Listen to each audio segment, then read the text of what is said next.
organ di legislatura man presente dan todo lo que mane kung ganaudong gi airi intingwa sempre na nu nagagando este na junta ujung gi television afaje channel legislature 21 GTA and 117 channel 117 gi Docomo and 21 and channel 60 channel 60 yeah channel 60 gi GTA si edza kauhulo na tempo i mano ni man mapepegat gina channel i swet duti kauhulo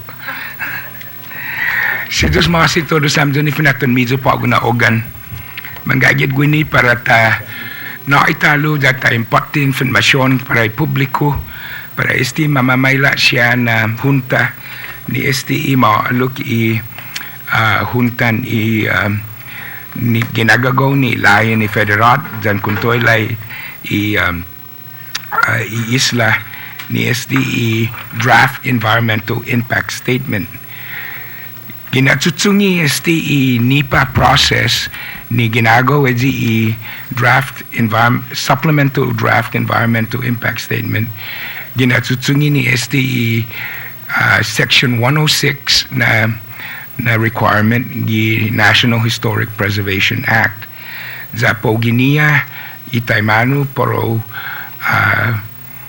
ispia i militar para u adahi i tanota zan i ni man mapus yan ni tasosoda gi ujung kontra i para uma na nu sogui tsetsunia ni ginagagaw ni para este military build-up i plano i programmatic agreement manggagit pa ako na organ para ta ekungog i Department of Parks and Recreation Historic Preservation Office pero nait mas information po este programmatic agreement tayo manu para uginiya mo na este mamayla dan hafa mas ta nisisita tumungo para ta na siguro na ang man matoy tempo ni para ta na halom afay na sosutan ni este para i military build-up na akong confirmasyon ni sinya ta impacti tayo manu pero affecta hit.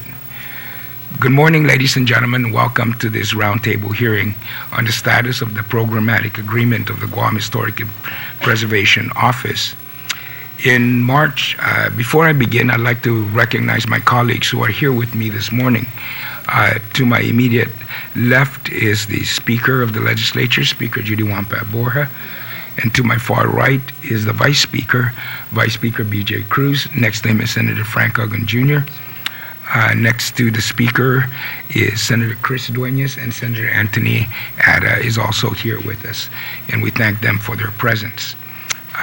Representing the Guam State Historic Preservation Office is Ms.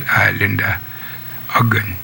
I do want to note, just for the record, that the position of the State Historic Preservation Office is one of the most unique positions within the government of Guam. It is actually a position that was created by statute, required to be placed at the Department of Parks and Recreation to manage the affairs of historic preservation on Guam. And so in that respect, it is quite unlike any other position. We felt that the preservation of our past, the need to ensure that the person in that position has the maximum flexibility and independence and protection to protect our past is enshrined in law. And for that very purpose, that was the rationale for making sure that that position is placed in statute and the requirements are met in order to give that person the greatest opportunity to function with as much freedom as necessary to protect our past, preserve our future. And so I wanted to make that statement for the record.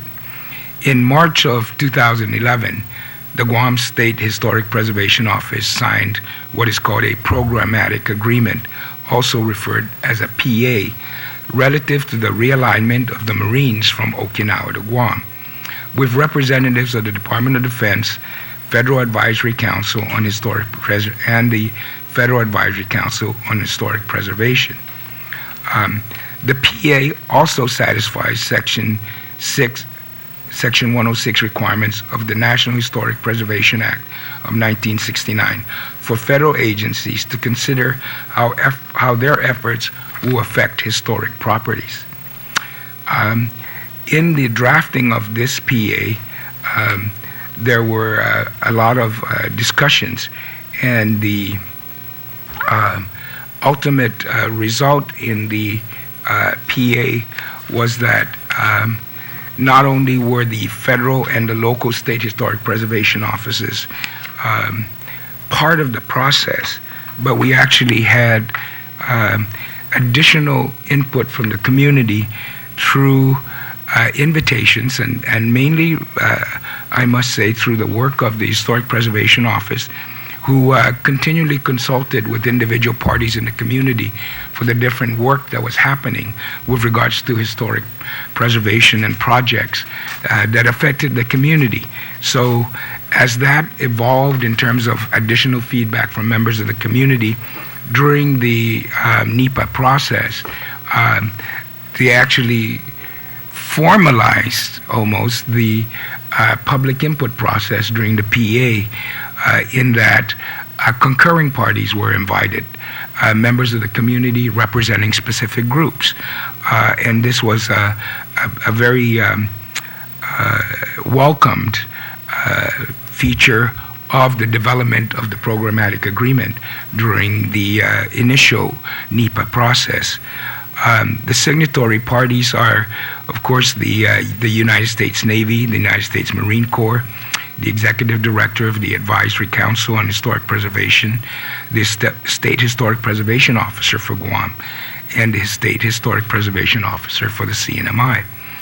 The invited signatories of the programmatic agreement included the U.S. Army, the U.S. Air Force, Regional Director, Pacific West Region National Park Service, and the Division Administrator for Federal Highway Administration in Hawaii. The public participation was gathered through what they called the concurring parties.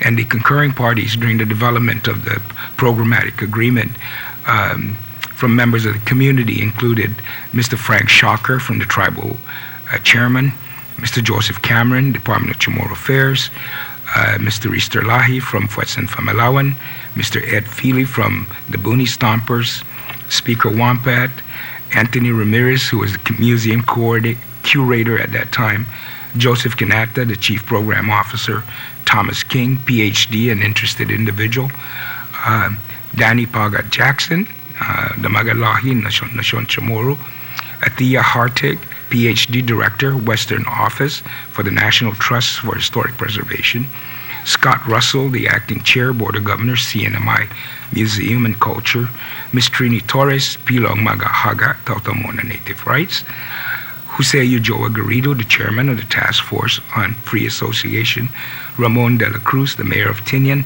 and Mr. Leven Camacho, Vice President of We Are Guahan. Once the PA was developed, there were agreements that the Department of Defense agreed to as part of the programmatic agreement. And these included things like to support the construction of a 20,000 square foot curation facility for Guam, and that if the Guam Museum could not provide a permanent curation facility after 5 years, DOD must also construct a federal curation facility. And this is to house the artifacts and remains found during the build-up process. It would also conduct an inventory of all the records to identify cultural materials removed from Guam to other locations throughout the United States, and commits to return them and all Guam collections within DOD control for Guam curation. And it would assess the impacts of the construction activities on cultural or historic property, and it would then recommend avoidance or mitigation plans for any adverse action. Now, this roundtable meeting is the beginning of a series of discussions that the Committee on Parks, Public Parks, Historic Preservation, and Land intends to hold as we further examine the impact of the buildup on our historic property. And so with that introduction, I would like to ask then Ms. Linda Uggan to introduce herself for the record and give us a status and report on the programmatic agreement and any additional information that this body and the general public may benefit from with the upcoming public hearings on the supplemental environmental impact statement. Thank you very much and welcome, Ms. Uggan. Thank you, Senator Pangelinan, and buenas enough honorable and distinguished senators. It's a privilege and an honor to be here. I may be nervous at times, but I will get situated and seated, and I have the Lord right next to me, so hopefully He'll push me and give me the right words to speak. That was a wonderful presentation on the programmatic agreement. I couldn't have said it better or explained it better. Following the agenda, I think you wanted to focus on the projects in Appendix E of the programmatic agreement. I did receive an update on that appendix this morning, and I failed to print it because I was in a rush, but I can provide that at a later time today or later today. We do have this legal size. This is what Christine O'Carrill developed. She's our database program database manager, and this is nothing out of the. This is based on the Appendix E. The military, they cannot go outside this appendix or the projects. If there are any new projects, then they need to follow the programmatic agreement on supplemental information, how they're to process and give us the information, etc. It's all in here in the programmatic agreement. I like to say that it's really I'm glad I'm Chamorro, and I'm glad I'm in this position, because you need to have the heart of the people, of the Chamorro people, to understand the ramifications of your cultural resources are not protected, are not preserved, they're not studied properly. And I pretty much, have the, I know a lot of people, I mean, let me just put this up front, is that there was a lot of disagreement, and there's been a lot of heartaches because I signed the programmatic agreement. The reason why I signed the programmatic agreement is to put a process in place instead of having separate memorandum of agreement for each project. And this list I think contains 200 projects, I believe. I didn't count it last night. At one time I counted it, but I think I lost track. So this is what the programmatic agreement does. It provides a step-by-step as to discoveries, emergencies, reporting results, etc. It's all in here. So it's easier for our office to work from a programmatic agreement because of all the projects coming in. So that's the reason why it is part of my responsibility to consult with the concurrent parties and the federal agencies on how to proceed and how to produce such a document. Mind you, this needs to be amended, and it's already been discussed, and it's already been told to Mr. William Manley that we do need to amend the programmatic agreement to reflect the SEIS. The only thing mentioned in that regard is the FEIS. So this will be amended, guaranteed. Now, on the project, there are 27 projects that we received to review and comment and either concur on the eligibility determination or the determination of the findings if the project will create an adverse effect on a historic property. It's called the identification and assessment, identification and evaluation. Identification if there's a historic property there, evaluate it using the National Register criteria. There's A, B, C, and D. And if they meet that criteria, then it's eligible for listing on the National Register, a possible listing on the National Register. So I know you didn't have time to review the list, but let me get to my notes here.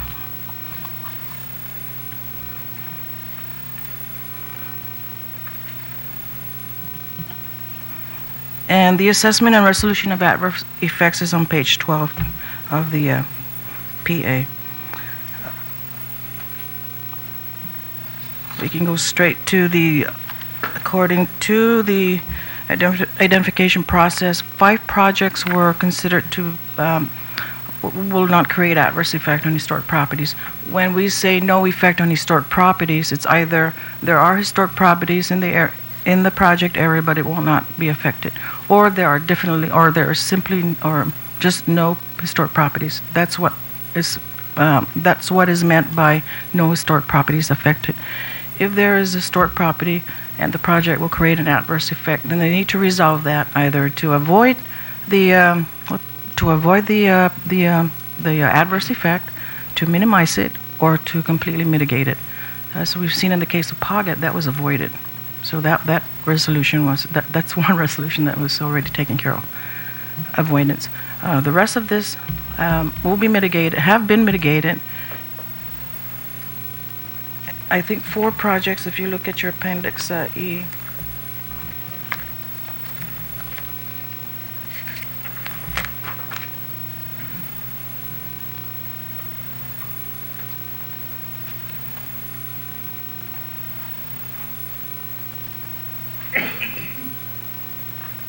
There were 2 projects that required mitigation. We requested them to do the historic architectural engineering record for the structure. So that's to provide for posterity, a record of what was there, of its historicity. And so there's a record in our office. If that building's no longer there, you have a record of what was there.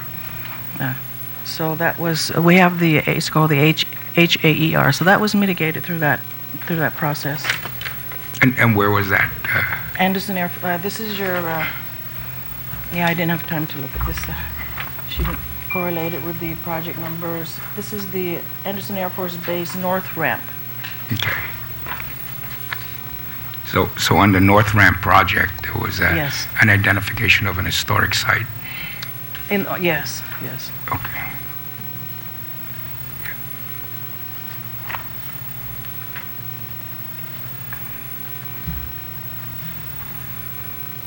So this is the list of 27 projects based of what we see according to this Appendix E. I have to comment on the level of effort that the Department of Defense took this project. I mean, the level of effort was reasonable, and they did it in good faith. Survey reports are a treasure to identifying historic properties. These reports go back 1940s, 1946, and so on. And the Department of Defense spent, I don't know how much, millions of dollars to conduct a lot of research. I don't know if you have in your packet I gave you a sample of all the reports that they've come up with. This is just a sample.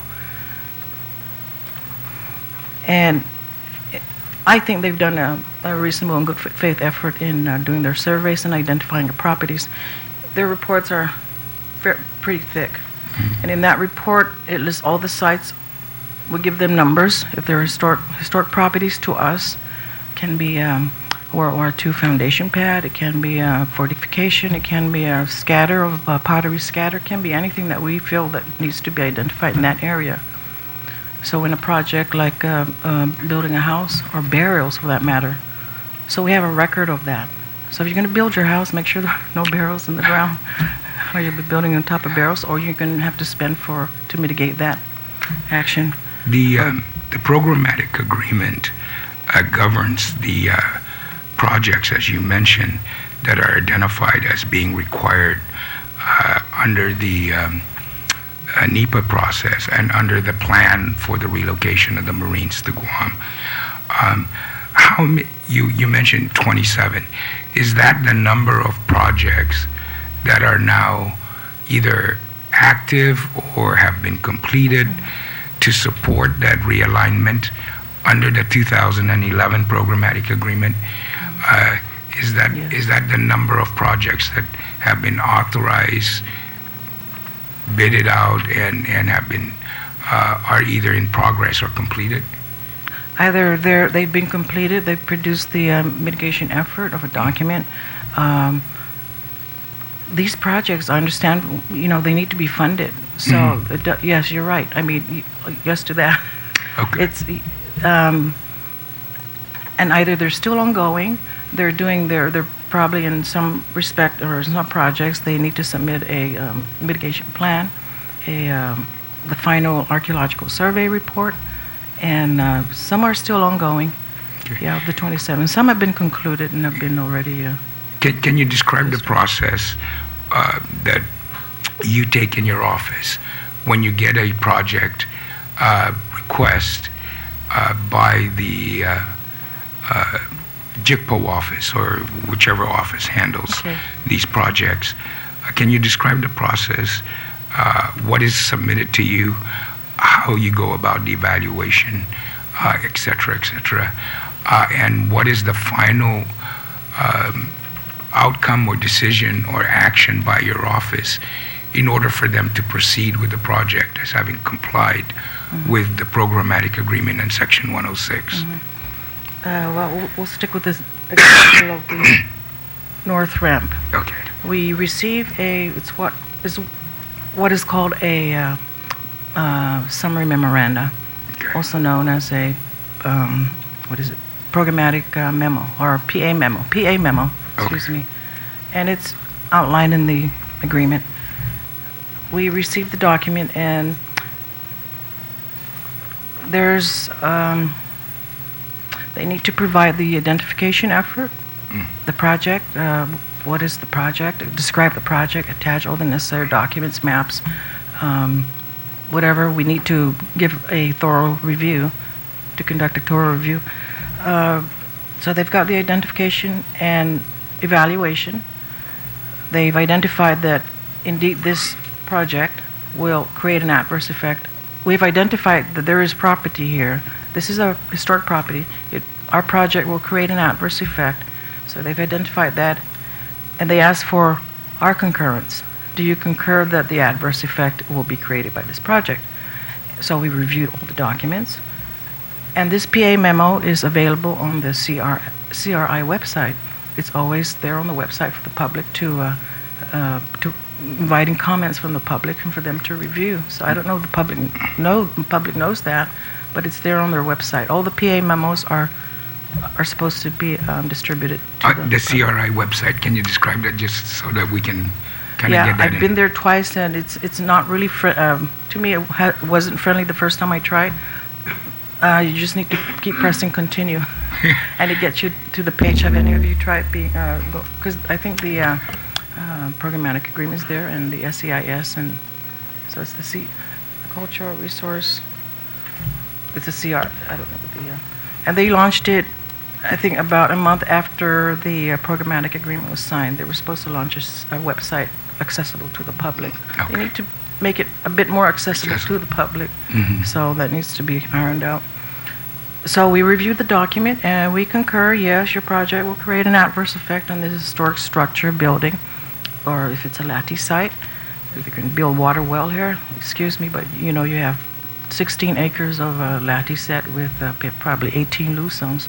So what they would probably do is avoid that, avoid building the water well there. And I think in that one project they are going to just avoid that area where all these, because there are burials there too up in Anderson. So we concur, yes, you're right, we concur that the adverse effect will be created. How are you going to resolve it? What's the resolution? So that's when we agree to do the archaeological survey, the HAIR, the HAPS, or you do the survey and give us a report. What did you find? Do you need to do a subsurface testing? So it's a lengthy process, communicating back and forth, receiving the report, creating it, developing it, and reviewing the final report. What we do is assign a number to that historic property that was identified. So it's on we're required to keep the inventory of historic sites on Guam. We are mandated to do that. And we proceed to, and then we ask, did you determine it eligible for the National Register? Yes, it is eligible. They prepare the National Register. We ask, can you prepare the National Register documentation if we want it nominated? prepare all the forms necessary, the data form and everything. So it's a lengthy process just in that one regard with the creating an adverse effect. So it's, as for the North Stork properties affected, that's the simplest concurrence we can do to start the project construction. But we pretty much at the office look at everything. Even if there's a site, we're not looking at just the project area. We're looking at the area of potential effect. Okay. If you're gonna park your heavy equipment here, you may crush some bones there. You need to take that into your study, into your assessment. Mhm. So it's not that, it's this. So that's the difference. And I lost my train of thought. I'm sorry. No, I just so wanted once to you get once that you area review potential that, effect in. and then you review it, you look at the mitigation plan and so forth, and then Yes. what action comes out of your office? What is there? Is the approval of your office necessary when it affects historic properties in order to move forward on those projects? And what happens if there may be some difference of opinion on how to proceed on that project as it affects the historic property? It's not a matter of approving, but it's a matter of concurring, and it's a matter of consulting. In the programmatic agreement, it's spelled out how many days we have to review a report, and how many days the Department of Defense need to submit this to us, and then how many days they can take extra days in submitting such and such. If we disagree, it goes to the advisory council. Then they proceed to look at both sides, and then they may not choose my side, but it's something I need to. That's why the public involvement is very important. It needs to get out to the public. Just like this programmatic agreement, it went out to the public. There were discussions and meetings, etc.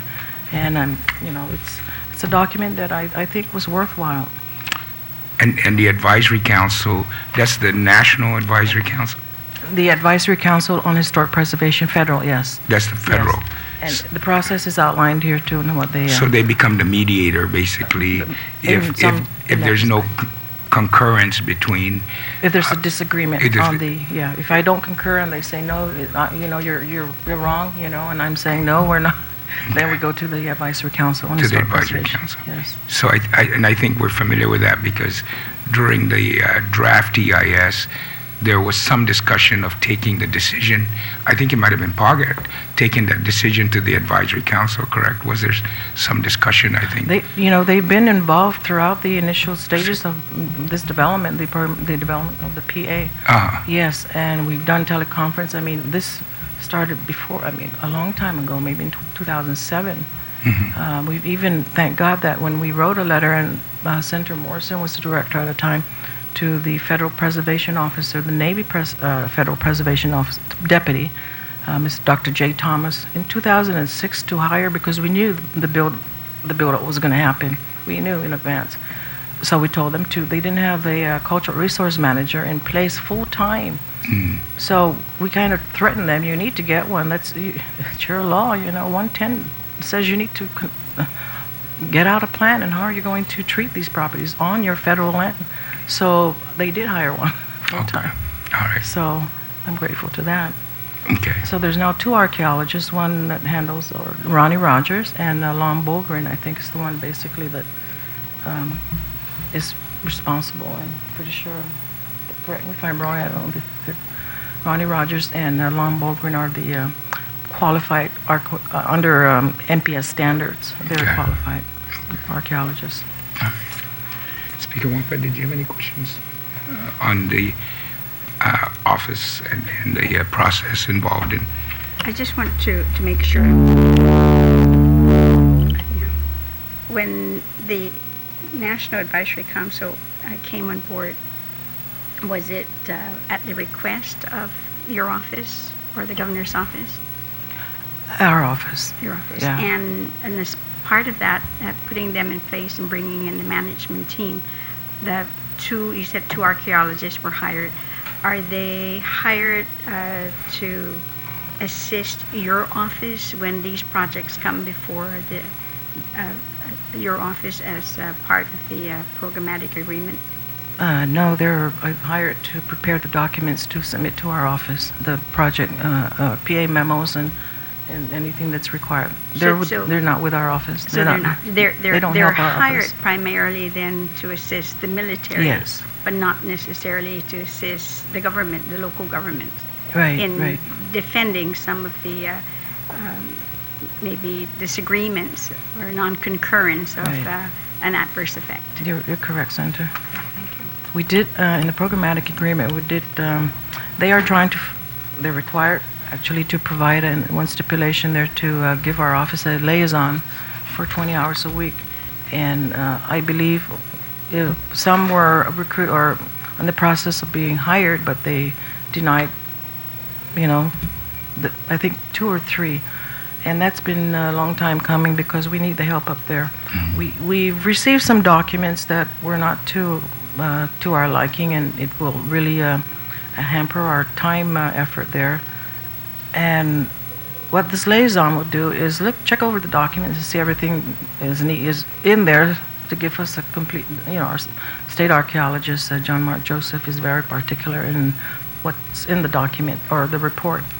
So that liaison can be there and, look through the documents and get back to the the Department of Defense archaeologists and submit what is missing or, revise this. So we won't have to review it. It's that liaison's responsibility to ensure that that document is provided and completeness. So are you saying then that you have? Yeah, they haven't recruited one. So, I mean, for this whole process, then what I'm hearing you say is that the military or the federal government has all these experts that they've hired to see through these projects, but there's nothing on the government side that's been supported by the federal government. Right. So in essence, how many people in your office then is available to respond to all of these projects? Right now, 3. 3 individuals. Yes. And on the military yes. side, they have 2 archaeologists And engineers and technicians and whomever, yeah, any other yeah. experts. Yes. I need to inject here that Mr. Rogers and Ronnie Rogers and Lon Bogren they have helped us in some respect when the document's missing, but it's different from having a liaison there 20 hours a week, look through the documents. So you're correct, Senator. It's And have nothing. you requested the governor then is to provide the liaison or some resource to your office? Actually, it's we do need staff, and I think we're recruiting an archaeologist and a specialist and a mapping technician, but this is the Navy that's supposed to fund the liaison. Yeah, they're supposed to fund the liaison, hire the liaison. So there's only one position that they would, is it a part-time or full-time position? That 20 hours a week. 20 hours 20 so hours it's a week. part-time. Yeah, part-time. Thank you. Linda, on the so that whole process, we kind of get to the end where if there's no concurrence, then of course it goes to the advisory council and so forth. Yes. The time frame to comment on these plans, is there an opportunity for the general public to comment and provide input to the government of Guam, the State Historic Preservation Office, on these projects as they come in and the mitigation plans, if that's part of the requirement that come out of the Department of Parks and Recreation, the State Historic Preservation, because the programmatic agreement bunches all of the projects into one agreement and list the projects and say we're all going to follow these guidelines for each of these, and once they kind of get taken off the shelf and put into active permitting or a request, then this process kicks in.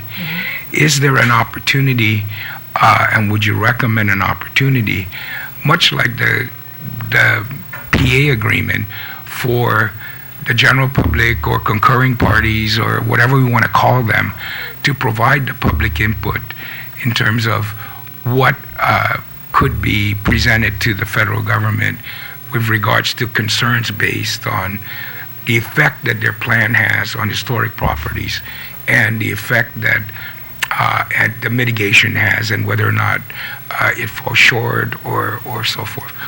Is there an opportunity to put that additional layer of public participation in place? It's there already through the PA memos. All Okay. these projects have PA memos for the public to look at. I don't know if anyone has availed themselves to the PA memos that's on the website, but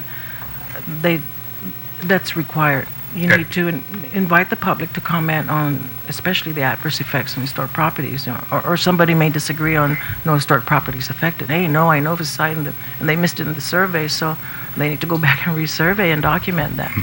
And how does the public find out about those? Well, the military is supposed to be announcing it. They're supposed to reach out and project this PA memo out somewhere where my suggestion is advertise in the PDN. That Right. there's advertise and do your... That this Yeah. project or this programmatic agreement project has been submitted to Parks and Rec. This is where you can find it. Yeah. These are the plans, and comments may be submitted through such and such. Right. I just haven't I haven't I didn't bring seen one. those kind of ads in the newspaper, and yet we've had 27 projects already. Yeah. And that's it. I see it on other projects. They have Anderson wants to put an injection well or something Right. under EPA guidelines. I would see an ad in the paper and say, "What's your comments on this? You know, do you have anything like that?" Or even the Restoration Board for mitigation of some of the base closures, I've seen it. the advisory.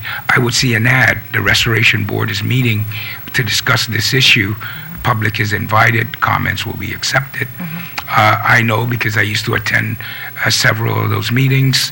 I see Trini, and Trini, I know, has attended those Restoration Board meetings in the past where we talked about it and we provided the input necessary for the military to consider in their plan.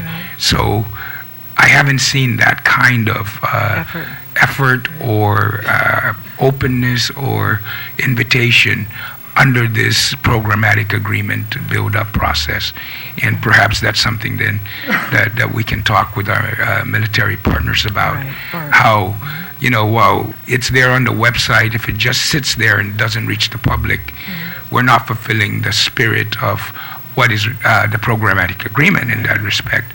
And so we certainly will provide some discussion on that, and I You're think very that'll correct. be it. Yes. Okay. At times too, I see the same ad, and then I have to like tear it out and ask Chris, do we have this in our in our database? Right. And if we don't, we shoot a letter out or call up. What's up with this? It's they fall through the cracks, and we try and catch it, but there's. No, I mean, I don't read the paper every day, Yeah. but they need to put like they said in the regulations, a level of effort should be reasonable and good faith effort. Okay. Mr. Vice Speaker, did you have some comment? I'm just wondering, these programmatic memoranda that you're talking about, PA memos, how many of them are specific to the proposed Retidian live fire range? None has come out. We don't have that yet. The firing range, that hasn't been. We don't have a PA memo on that yet. We have not received. There are no. Not for the. Has there been not an for the- inventory or listing like this of historic sites that might be impacted in the proposed? There are li- survey reports and the Retidian. It's in our inventory as a. It's a registered site. It's not national register because we're trying to nominate the site. As a matter of fact, there's Pahun. It's on our inventory, and sites have been identified, but we don't have the project memo or the PA memo discussing the project. But we know already that there are sites there that will be affected. From your information, just from what you have currently, Yes. do you have a number of how many sites might be impacted by this Yes. proposed If training you look range? at they're all in this report here. If you look at the Karen Samita, this one, I'm sorry, the Karen Samita, April 11, 2014. The very back is attached, what was sent to us. Well, of course, we have the environmental 2014 Karen Samita. If you go to the back and look at we got she's telling us that here are the reports, please review it. Okay, so that's the letter. We do have the EIS draft. This is the second draft SEIS. We have these reports, and they have all the sites in there that changes. I mean, all the sites are listed there. They've done the data form, and we're looking at how many volumes there. So these are all the reports that we need to look through. It contains all the sites that they've identified. We've numbered them. So yes, Senator, they've been identified. They're here in the report. I don't see why I can't share the report, even though it's a draft. They're all here. Okay, are They're these like in 5 volumes. Yeah. Are these the last couple of hundred pages of the No, they're not. 1400 No, page? this was sent to us only. These reports. Yeah. Yes. Pertaining to historic cultural resources. They're not part of the 1400 pages that were provided to No, us. I don't even that we know can they're go- mentioned in that SEIS. They're not in the SEIS. Right. I'm not sure if they're mentioned. This is Okay. mentioned. I was looking through the. Should these reports be on the CRI website? Not yet. Not well, yet? I'm not sure. They're drafts. Okay. We can. I don't know how But- drafts are. But these reports are what would end up on the CRI, or should end up on the CRI. The sites, yes, The they were sites. identified and sorted Okay. the sites, right? All right. And that's a lot of reports. Linda, could you just give us an overview then of maybe this would be a good time on Retidian? What historic sites, findings are there at Retidian? In terms of historic properties, You know, sir. pottery shards. I mean, just No, there are burials there. I mean, There are burials it's there. an ancient settlement habitation site. You'll find lattice. You find depressions that where water is collected. You find pictograph caves, pottery sherds, trash pits, middens, shell midden where they collect their bivalves and gastropods, and then that's where they cook it. Mm-hmm. It's a settlement site, and it's not contained just in that one wildlife refuge. It may be this big. Mm-hmm. So it needs to be resurveyed, and the Retidian site, and it needs to be nominated. So that's if they plan to use the Northwest field. I would suggest, I probably hold out to mitigate it in such a way that they do a resurvey of the bottom part, Mm-hmm. and the settlement site down the coastal, and identify each and everything there, burials for one, and nominate the site to the National Register. Okay. All right. It's a large settlement site and needs to be resurveyed because we don't have the manpower. We'd like to, so that's something that they need to consider. Okay. And I don't think it's here. One of the things you mentioned earlier was that the programmatic agreement contains the list of projects that are authorized under the supplemental or the draft environmental impact statements, and it kind of governs that process, and that any addition to the projects or changes to the project list would require additional work and so forth. With the change in the plans for the relocation of the Marines, it changed from the 2011 plans, of which the environmental impact statement was based on, to the current plans, which is a scaled down version, elongated version, if you might want to say, in terms of time frame and so forth. How relevant is that PA for 2011 now to this new plan under this supplemental environmental impact statement? And should there be a new round of public consultations and discussion on the PA, given the change in the projects and the scope of this contemplated expansion, build up to basically under the supplemental EIS?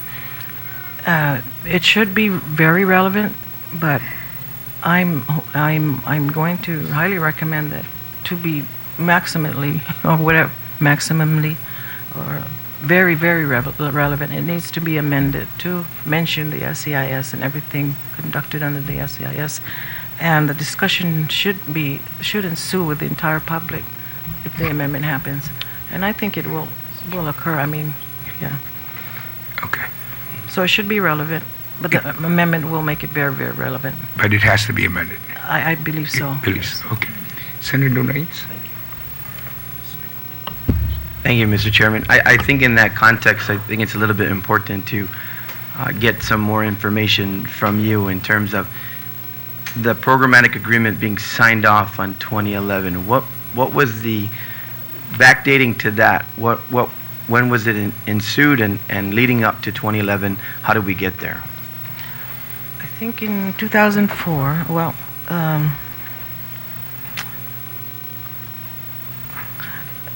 you know, we get communication from the Department of Defense Navy saying that we do have a document that says that this is called a forward initiative. Okay. And so we've gotten survey reports going back to 2004, 2005, and 6. Okay. And that's when in 2006 we demanded for them to hire a full-time cultural resource manager. Okay. So we were aware of what's going to happen, and okay, so we've got approximately then from 2006. We'll just use that as the benchmark. Okay, yeah. Because that's when you put your foot down and said this has to happen. Right. So we've got from 2006 to the signing in 2011, and we're now in 2014. Okay, Yeah. so now in the registry and what was documented as preferred locations in terms of the evaluation, was the SEIS that's presented now a preferred option for the marine placement of a firing range? Is it the preferred option? What is No. it one of the preferred options? During like that time, from Target, 2006 to yeah. 2000, it was never mentioned. It was never mentioned. No. Yeah. The alternatives are under the SCIS and the EIS. The historic preservation is a separate process for that relative to historic properties. So Sure. Although many presentations have been made to this body, Mr. Chairman, whereby all preferred locations have been public information. We never received documents in that sort telling us that we know the build-up was going to happen. We never received anything telling us that PAGA will be used, or here's the other option.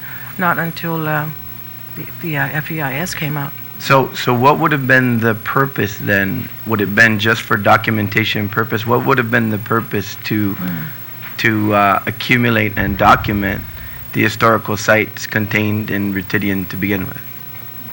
I mean, Yeah. as a Chamorro like you, I want to know what led to that What as you led to opened. the documentation of Right. those sites? Right. The relocation of the military. You know, I think Okay. I think we all know, being a military, or you know, they plan 20, 30 years ahead. So we had an idea there that might be a site.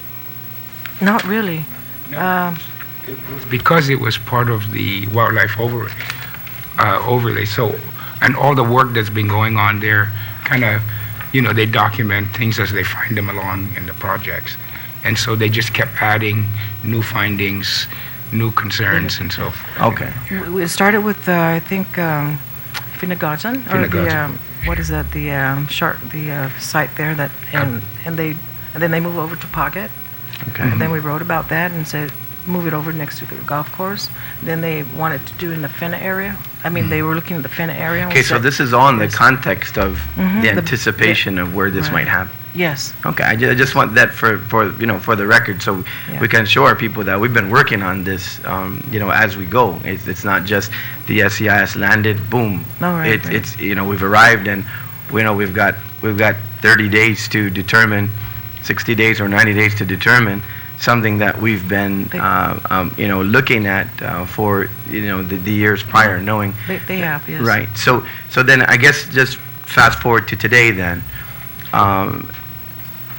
What is your status at this point of your review of the SEIS? I haven't reviewed it You haven't reviewed it. because like I said, I haven't touched the. The office has done no review at this point? We did do the first draft, which you have First draft. which you have comments on, Okay. right? So based on our comments, our review on that second draft will reflect. I mean, they better make the changes on that second draft. Okay. Yeah, the first draft. Remember, the first draft came out. So this is the comment: September 3rd and August 22nd on the first draft. Right. The one they supplemental is called to us. They wrote on their second draft. Okay. Because I think what's important here, and I think this will bear itself out as our people go and go to the presentations and make their comments. In my review so far, all the discussion on the historical preservation areas, which I'm very much in tune to and understand the position and support it, that the surface danger zones established for the purpose of the range proposals, first of all, are on the current footprint of the military in terms of the Anderson properties, and the surface danger zone would receive no activity in terms of any manipulation of the area. It's for the purpose of safety, that if there is any type of misfires or issues with regard to, and this is all in my reading and my study so far. So I think it's important that when we ask our people to comment and look at this, that the disturbed areas of land for the construction of this purpose would be the actual areas that would be disturbed unless their plan changes. But the surface danger zone on the footprint that they've proposed is something that will actually be just as preserved as it is today, because it's simply to avoid any possible personal injury from projectiles that would go outside of the determined area for. So the concept has to be so people understand, when they're commenting, because I would like people to, project themselves to, wow, that's where the range is going to be. Because outside of the range, it would be a safety zone, and I haven't seen any proposal in what I've looked at of any disturbance of those sites. So I wanted to direct maybe your office in that direction too, and so our people, when they go to review the plan, would see that's what the proposal is. Yeah, I don't know if they're going to present in these meetings the actual layout of the firing range. Sure. That's important. Sure. Maybe we can get Randall. Yeah. Randall, could you make that presentation? But the question is the access. Yeah, sure. Yeah. Yeah, sure. I just think it's important because the purpose of this meeting is, I think, to get our people out there and interested in making comments on what the proposal is. And so I think it's going to be important, and let's see what the public meetings will contain. But I think that's all public information, right, Randall? Right, but at this time, that's not part of the programmatic agreement, correct? Is that the SCIS? Randy Sablon, Joint Guam Program Office. There will be a number of graphics that are available at the open house portion of the meetings this coming weekend that will display and illustrate how the ranges are set up and how the SDZs are oriented therewith. And so I think the answer is yes, and so there are a variety of perspectives and plans that will be provided. Okay. It should be very informative. People should get a very good feel for where exactly the ranges are, including the disturbed areas, the areas that will actually be impacted by development, which I have in this one graphic, which is red, and all the other areas under SDZ that wouldn't actually be physically impacted by construction or significantly by operations. Yes.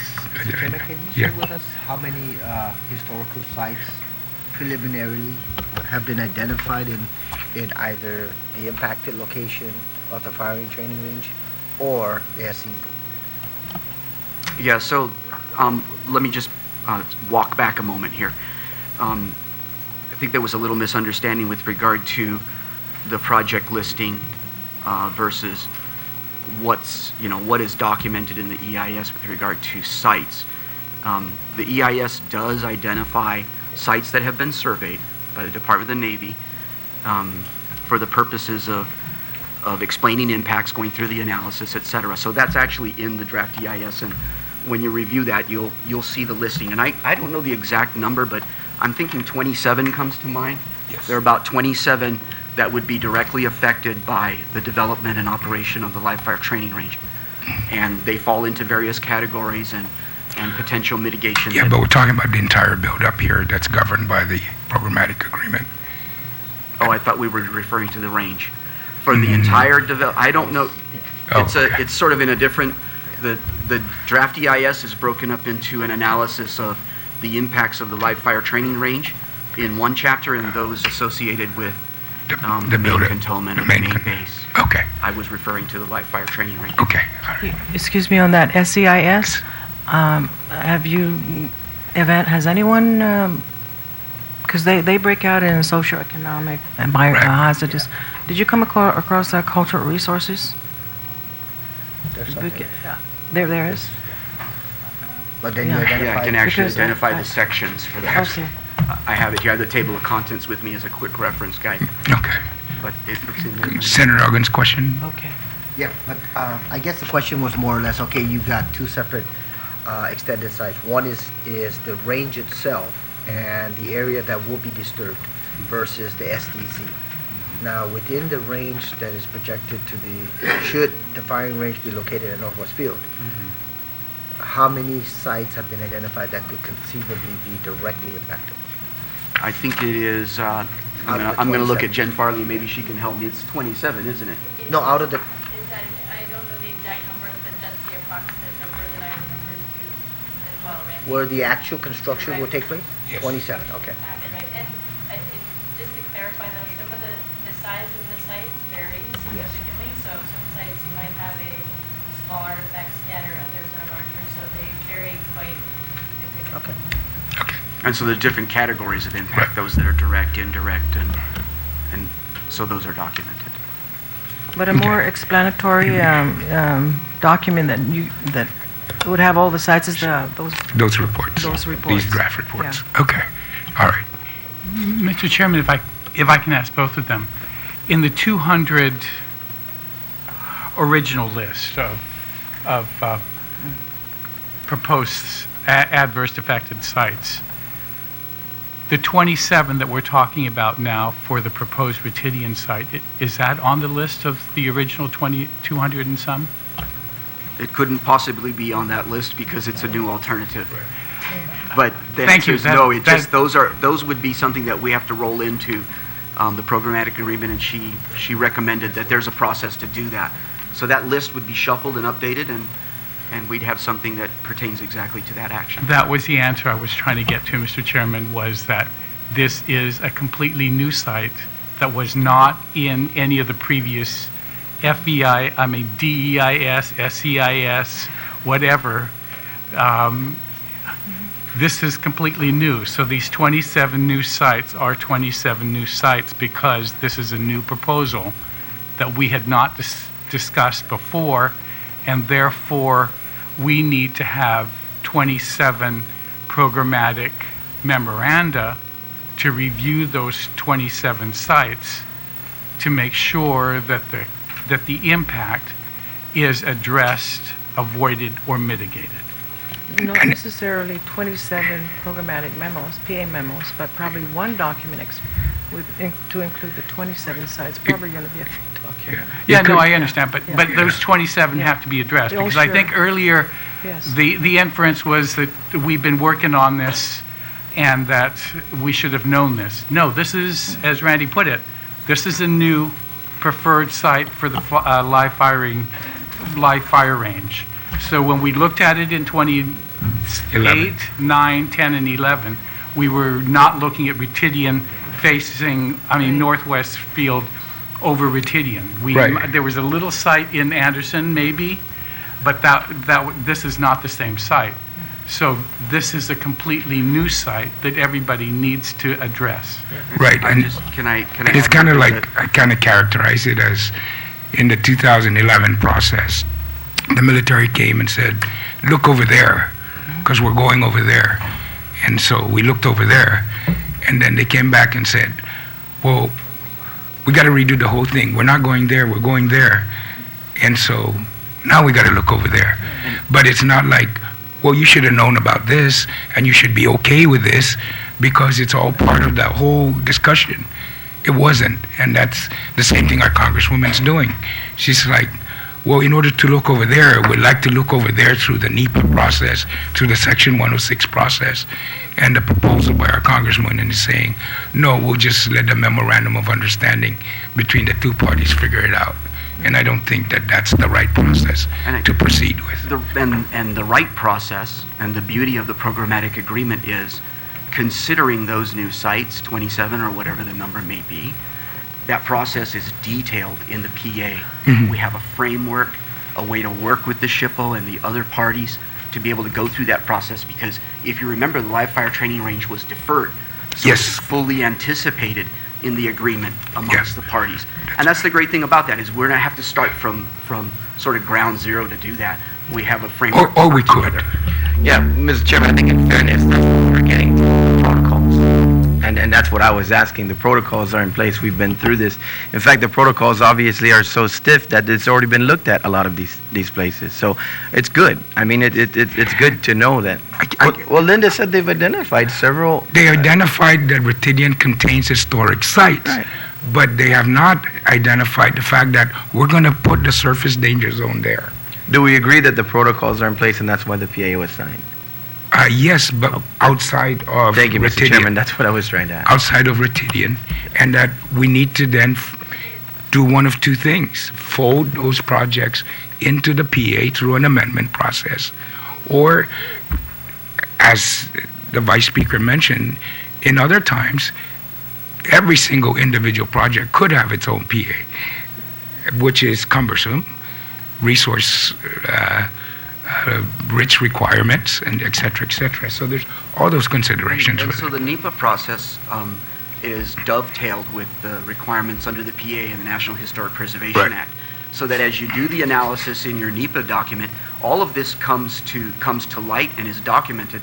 The cultural resource reports that Linda spoke to, those were done specifically for the potential impact of this alternative. Right. So they're already documented as being part of this alternative. They're in the draft EIS. People can comment on those and we can work through it. What probably, if there was an amendment to do ultimately, would be to amend the appendix that lists the projects. Some of those may, Well, some of those may fall off because we're no longer at Route 15. The Poggett's not, the preferred alternative. So there would be an adjustment, and it at a minimum, I'm saying, Senator, it would be Appendix E, I think, that would. But I think there may be a difference of opinion on the way to proceed. Granted, I understand, to sir. proceed on that. Only because the scope has changed so much, I think, and et cetera, et cetera. And so, in that regard, the other thing is that one of the, Linda, maybe as we move along here, the other requirement or commitment was public access plan. Now, yeah, they're saying, well, don't worry about Retidian because it's not going to get disturbed with the firing range. But part of this whole process and the NEPA process and the commitment by the military was in the public access plans to historic sites.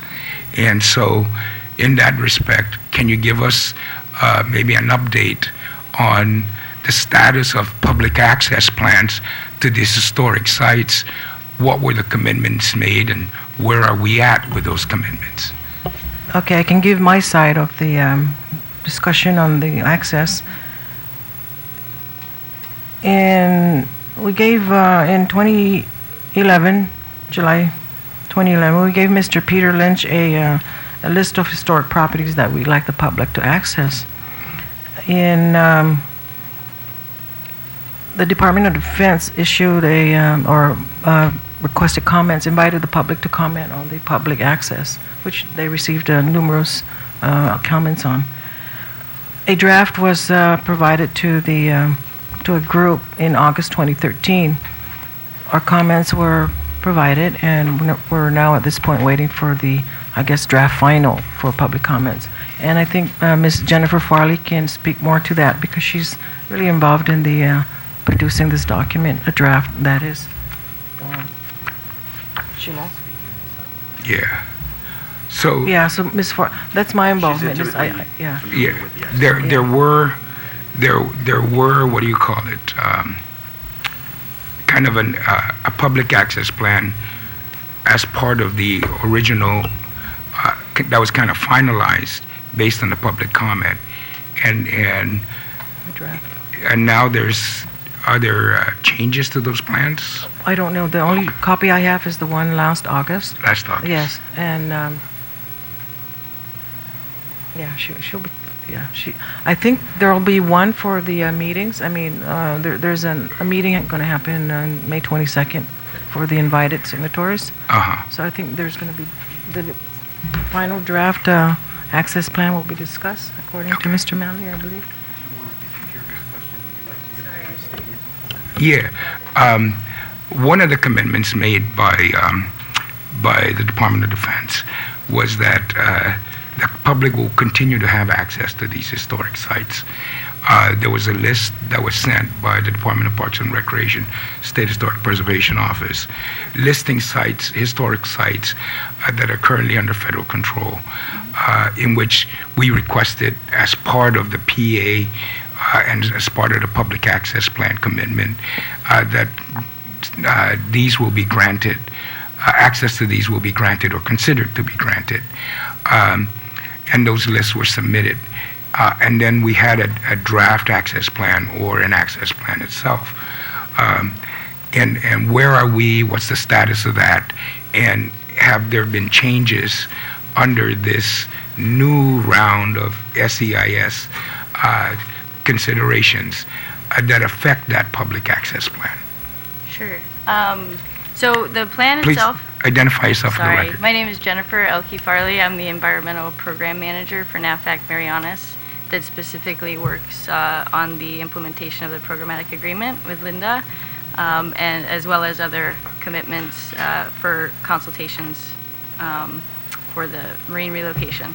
The plan has actually been under development for a little over 2 years now. So shortly after the effective date of the PA, we began consultation with the parties to the PA and with Linda. We worked very closely with Linda's office early on to develop a public engagement strategy. So in the fall of 2011, we had an initial public engagement period where we actually reached out to the Mayor's Council. We had a public comment period. Which council? The Mayor's Council of Guam. Was that in an open meeting? Yeah, I believe it was. We had media there as well. Yes. So we had a meeting with Mayor's Council of Guam. They graciously offered to help us get the word out to the public. We had comment forms also posted on the CRI website. We did receive over 200 public comments on sites that members of the public would like to visit. We also received letters from 5, I believe we received some letters from senators as well as Congresswoman Bordalio. So we took all of that input as well as the list that Ms. Uggan provided. We listed all of the sites that we were to consider for access, and we went over those lists internally to make sure that the sites that were recommended on those lists that we could actually safely provide access to also within our security and operational parameters. So what came out of that was a draft access plan with a draft list of sites that are considered right now at least internally approved for public access. We submitted that with the draft plan, which basically outlines the procedures for how a member of the public would go about submitting a request for access to visit one of these sites or several of these sites. We compiled all of that together and we provided it to the signatories to the PA, the invited signatories and signatories to the PA last August. And we did receive comments back. There was a 30-day comment period. Actually, it was a little extended to about 45-day comment period. Received comments back, and since then we've been working through some of the key issues that we received in comments from the PA signatories. What did you provide them to the concurring parties, or? We did not. We actually had not yet.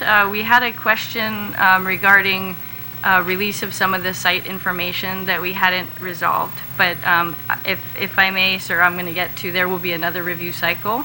So we incorporated changes and resolutions, and we intend to go over this revised draft with the parties to the PA in an upcoming meeting this month.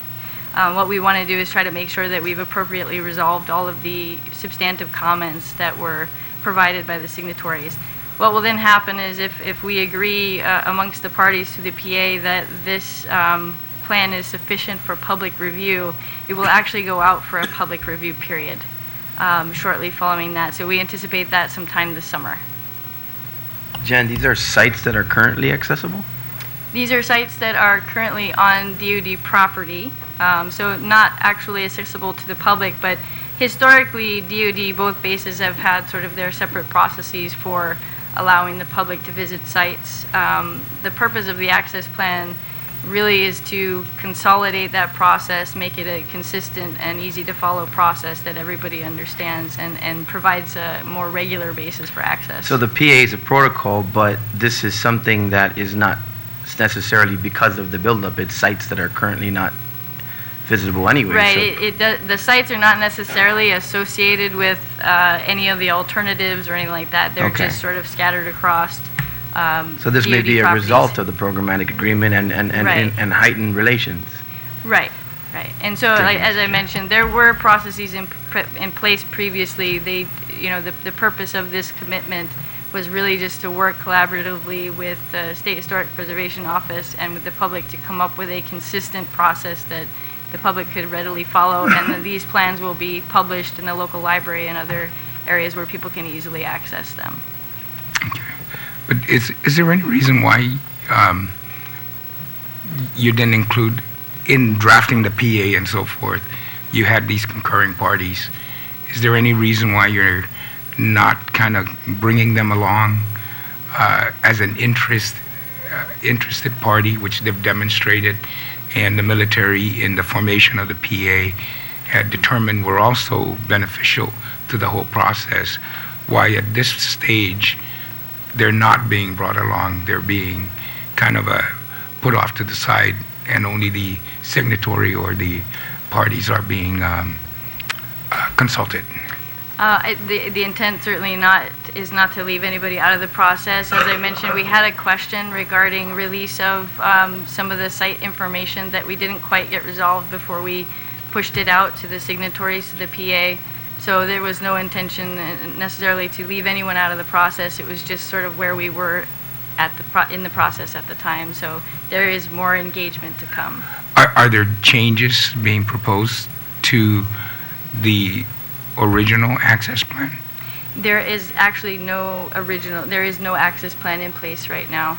There's none? Yeah, Okay. the part of the reason why this commitment came about is there isn't a plan in place that people can easily follow in a single consistent process. So this will be the first access plan that we have once it's finalized. Okay. I could have sworn there was one because I had to call a point of contact in order to go to one site. There were certainly processes in place, but they were different for both bases. For example, so you would submit the base's respective access request forms, and it would be processed through the base security offices.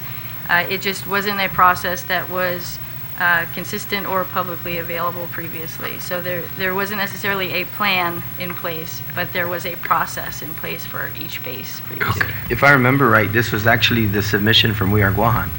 They talked about the need to start accessing sites, and so this is an outcome, I think, from all the build-up talks that were put forward to establish, because that was the experience, as testified by Levin Camacho, that it was always different. You would go to Air Force, you would ask to go look at this, you would go to Navy. I guess they ran it up the chain, and the protocols were just, I guess, whatever, the gentleman having coffee that day maybe felt like. But now we have a process in place that you're proposing that would identify more access for the public to these sites. Can I inject here that in the programmatic agreement it spells out general mitigation measures? So one is the production of the literature here that we have, in Chamorro and English. The other is the access plan. Right. And So it was because of the outcry of the public that they want access to these sites. So. And as a result of the build-up. Yeah. Right. Yeah. Yes. Correct. So it's all there. Yes. I see Dave Lotz, and he had it. Said he wanted to come. He's part of the signatory and part of the concurring parties, and so perhaps I can just get him to comment on this because he's familiar with that process.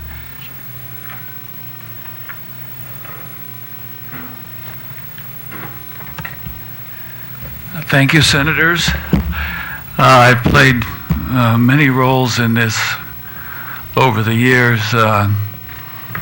Currently, I'm retired, but I'm on the Guam Preservation Board. I'm still inactive with the Guam Boonie Stompers, but I'm not the president, but I've been designated by that group to work on the access. I also was rather fortunate from the period of 06 to the end of 11. I was responsible for review of the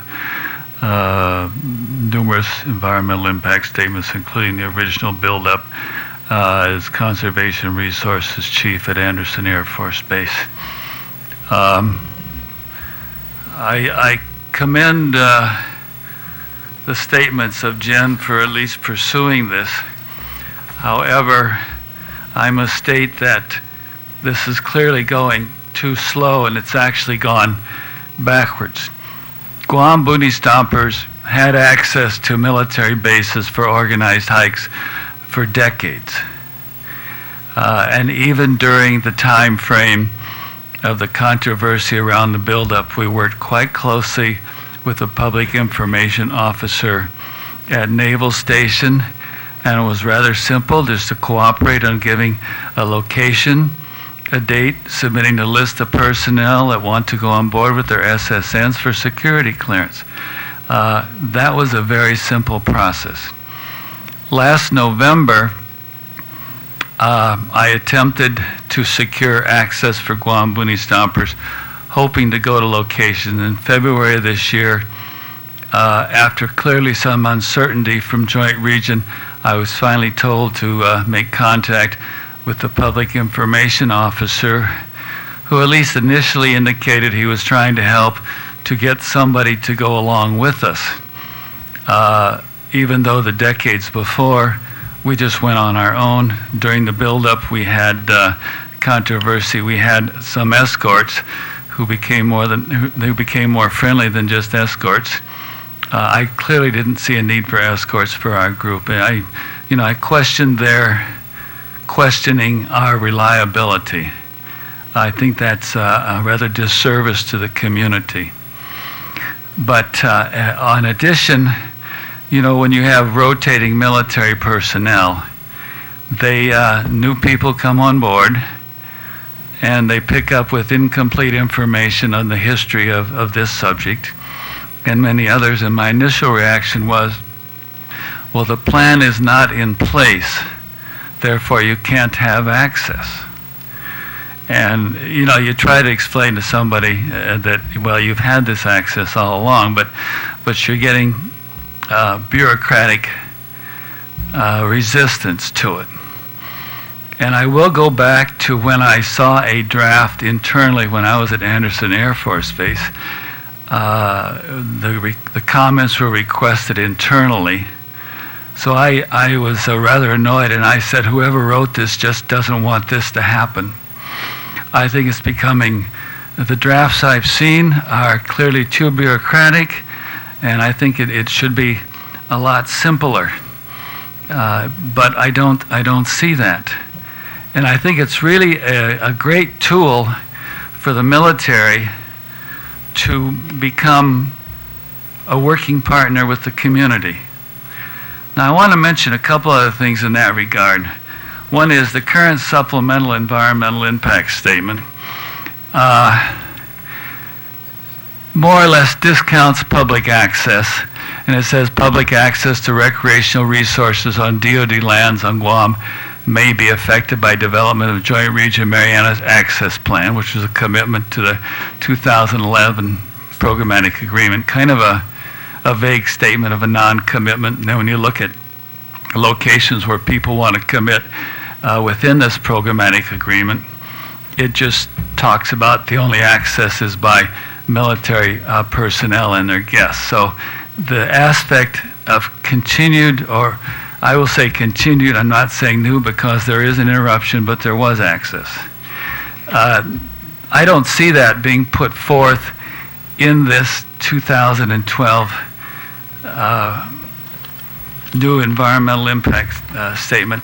I'd also like to mention that in the HR 4402, there is a statement in that original legislation that the Department of Defense, or perhaps the Navy, can restrict access to the entire wildlife refuge. And while we generally focus on the fish and wildlife area at Retidian Point, it also includes the brown and blue areas on the island, recognizing that these are military lands. We understand that.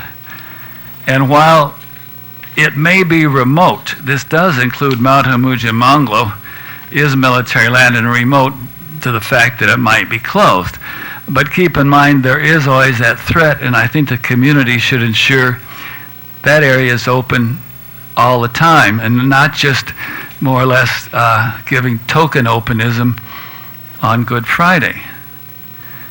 And I think, you're seeing things that are coming up that are troubling as far as potentially closing areas and severely restricting access. As far as the accesses are concerned, I can see Roti Point being closed quickly because the Navy on Guam does not control ship movements. However, areas like Caputo Beach and Double Reef Beach, those are currently closed when the firing range is active, but that firing range is controlled by the commanding officer of Naval Station. He can decide when to close it for public access or not. We've also had the opportunity to go into Alamogordo, and it's not only Guam Boonie Stoppers, but working with We Are Guam.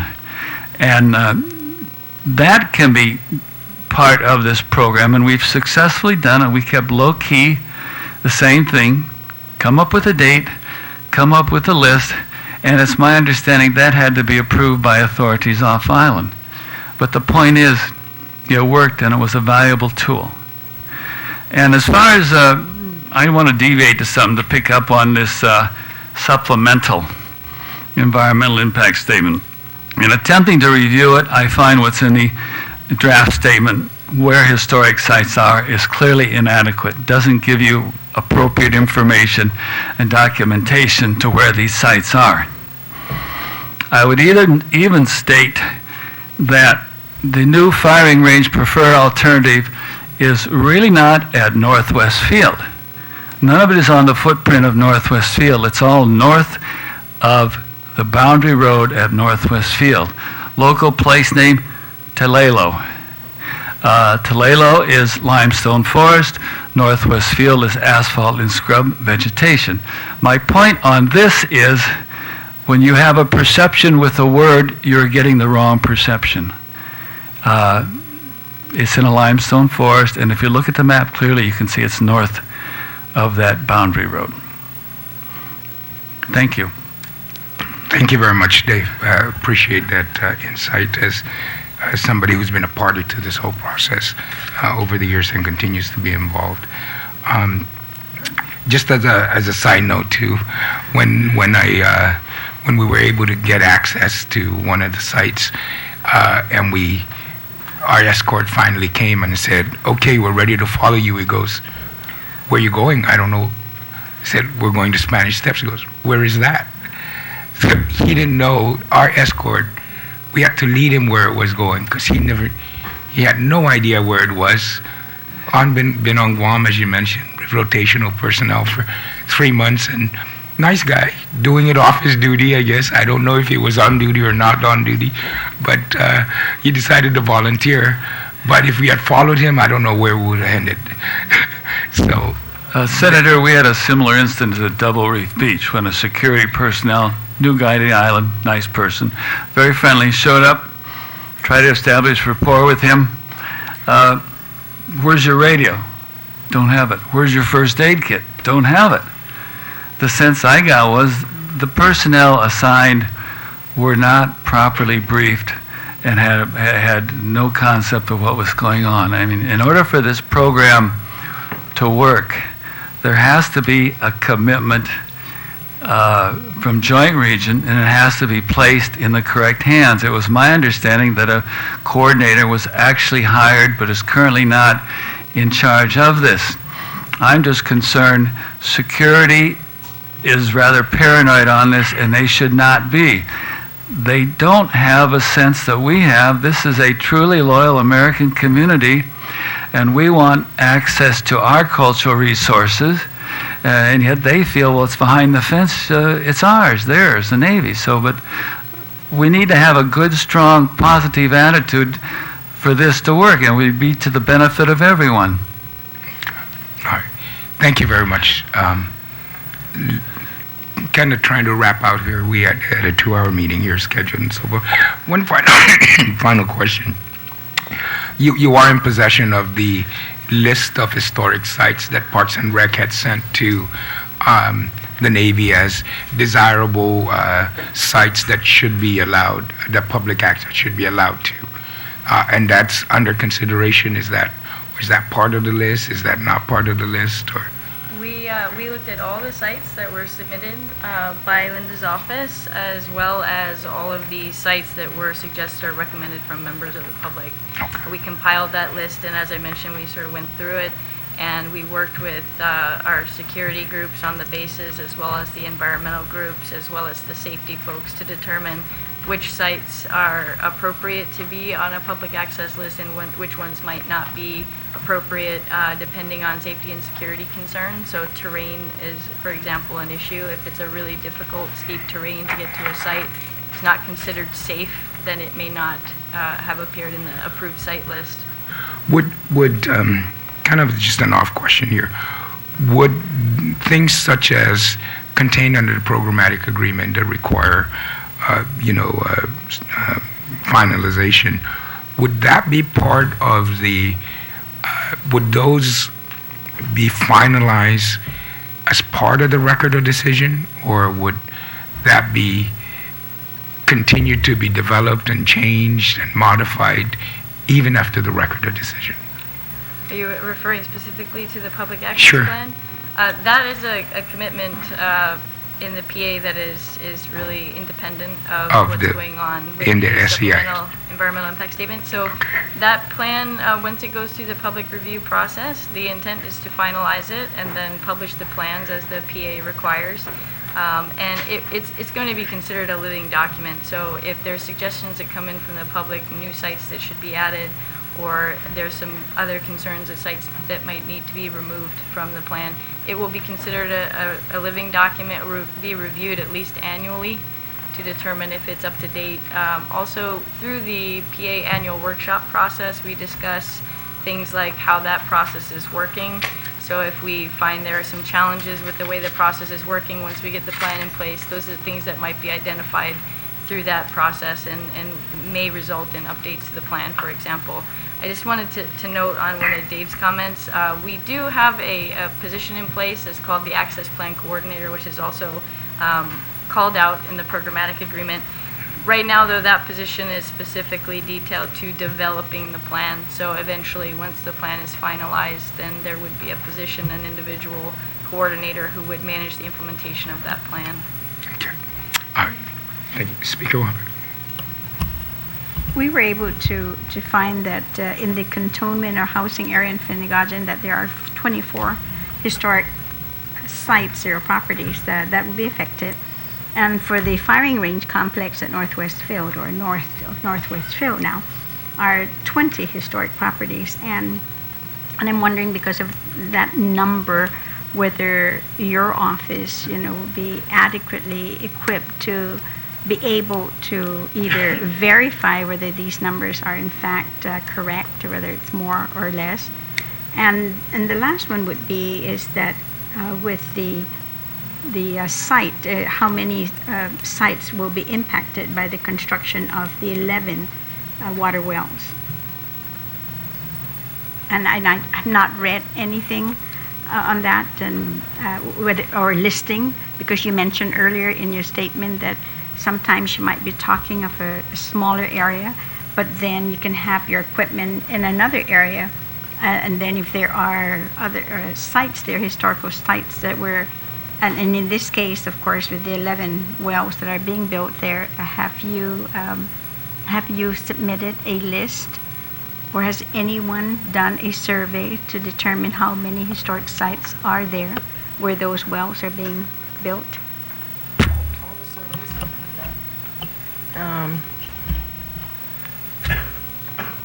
Those reports, they've done their work. The surveys have been done. Historic properties have been identified. The questionnaire is, will the project affect these sites? Will it have adverse? So if it doesn't affect the site, they can proceed with their project. We're just now going to wait for the PA memos to come in with the documentation to review it and either concur or don't concur on the determination. Okay. Findings. Thank you very much. Linda, any last comments as we wrap up this meeting? No. Okay.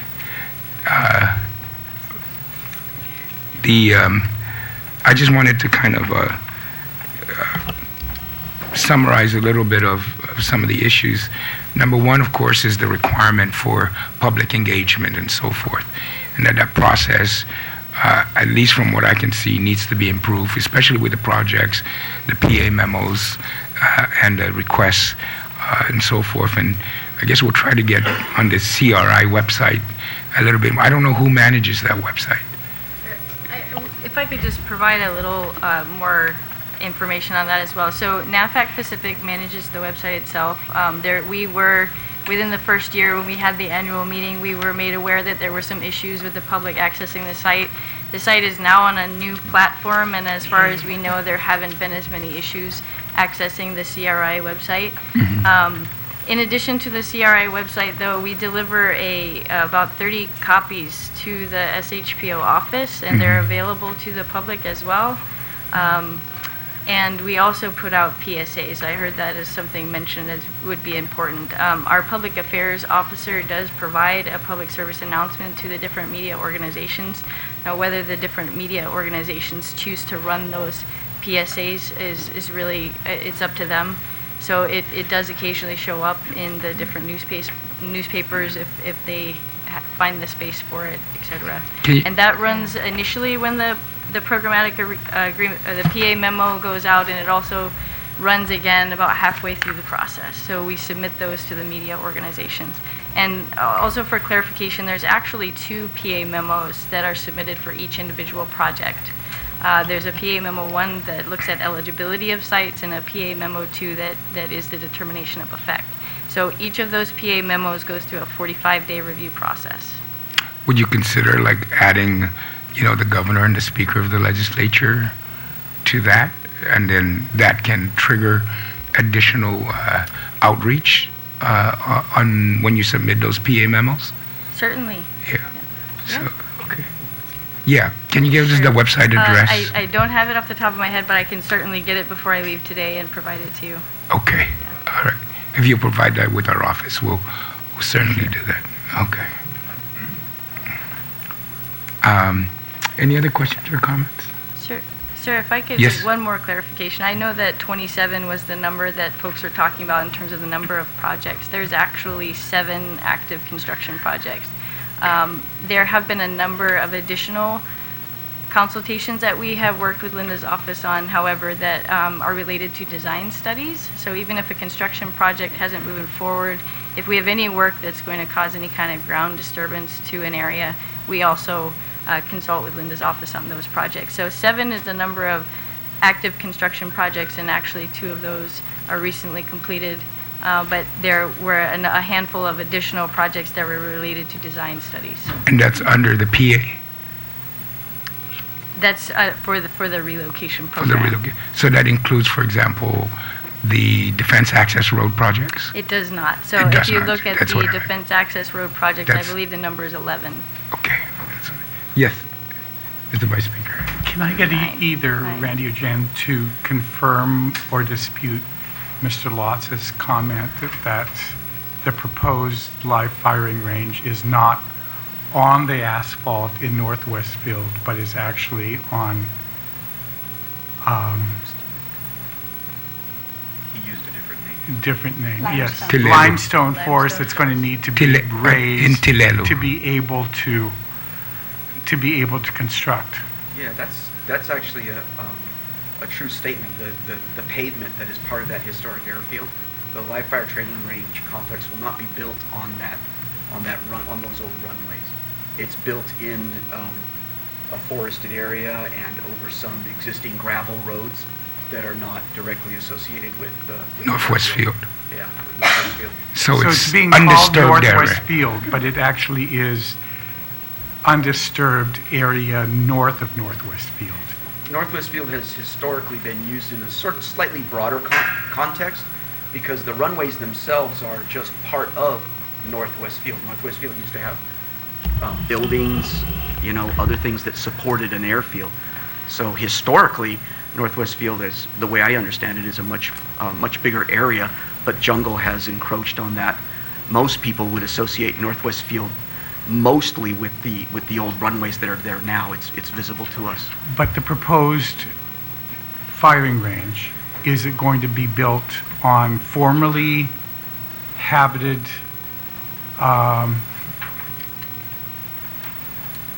areas, or is this pristine? It's primary and secondary limestone forest, and it's in none of the areas that were used by the Army Air Force in 1945. It's clearly north of that perimeter road. By my previous employment, I'm quite familiar with that area. So you have a different sense of, again, Northwest Field is asphalt, secondary scrub vegetation. I will agree with Randy that the area is generally called Northwest Field, but to me, that's, in this case, should not be used. It's clearly incorrect. Local place name, Tilelo. Tilelo. Yeah. And there are some existing disturbed areas that would be where impact would occur, and there's roads that. So it's actually 3 or 4 different types of ground cover or vegetation cover. All right. And is that clear in the SEIS? Yes, it is. Okay. Although the name is not clear in the SEIS, and I think that's quite important, because when you call it one thing and it's something different, you give a different perception of what is up there. That's an excellent comment, Dave. Thank you. We would just, if you put that into your comments on the draft, we will consider that seriously. Because when you say Northwest this happens quite a bit actually on Guam, and I think Dave is familiar with this. For instance, Finagadzan, as we know it to be a military base, and maybe some of the community around there, I noticed that it's not really Finagadzan, that Finagadzan is over by Harmon. closer to Micronesia Mall. Yes. It's, And most of you worked with me on the Luzon landfill. Most people call that Dan. Over time, we tend to recognize very, very accurate place names and make adjustments and corrections, so it becomes Luzon instead of Dan, and that's a more specific place name. So thank you for that comment and bringing that up. yeah, because when it said Northwest Field, I mean, I almost didn't worry because that's just where the snakes are already. So, but and maybe we can, maybe we need M16s to take them out. Thank you very much, Sidus Masi. I'm going to, at this time, excuse the panel here. I'm just going to open it up for a short opportunity for members of the general public may just want to provide some general comments on this whole process. This whole hearing was to kind of outline the PA, what's involved, what are the projects, gaps that may exist, and so forth. And at this time, I'd like to offer just a short opportunity for members of the general public to just generally comment on the whole process. And then we'll reserve time for other hearings or meetings or roundtables in which we can go into greater details on the specifics of this SEIS as well as the programmatic agreement. So, Bobby?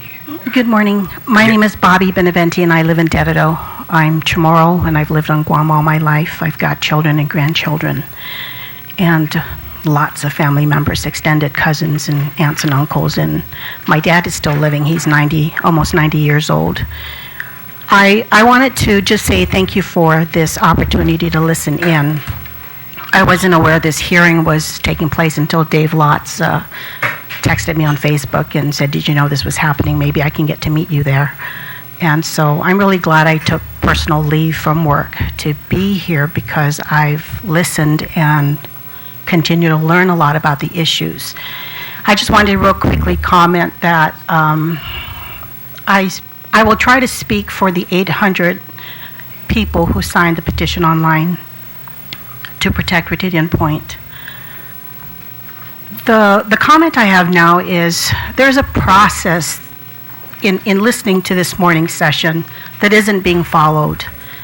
There are meetings that are being held and decisions being made by some of our leaders, elected leaders, that is ahead of the opportunities for we, the public, to understand and to comment. I'm learning now more about the programmatic agreement and a little bit about the process and the understaffed office here in the government of Guam for the protection of our lands and our heritage and access to property that used to be owned by our Chamorro people. There's some imbalance here. If I can just speak freely, please. How is it that we find ourselves as Chamorro people needing to be escorted onto land that is fenced up and inaccessible to us? Why is it that we're sitting here trying our darndest to understand these issues around the protection of Ritidian Point and access to Ritidian Point? We have a responsibility to our children. I represent no one but me. I hopefully can voice, and I will continue to voice, some of the comments made online on change.org.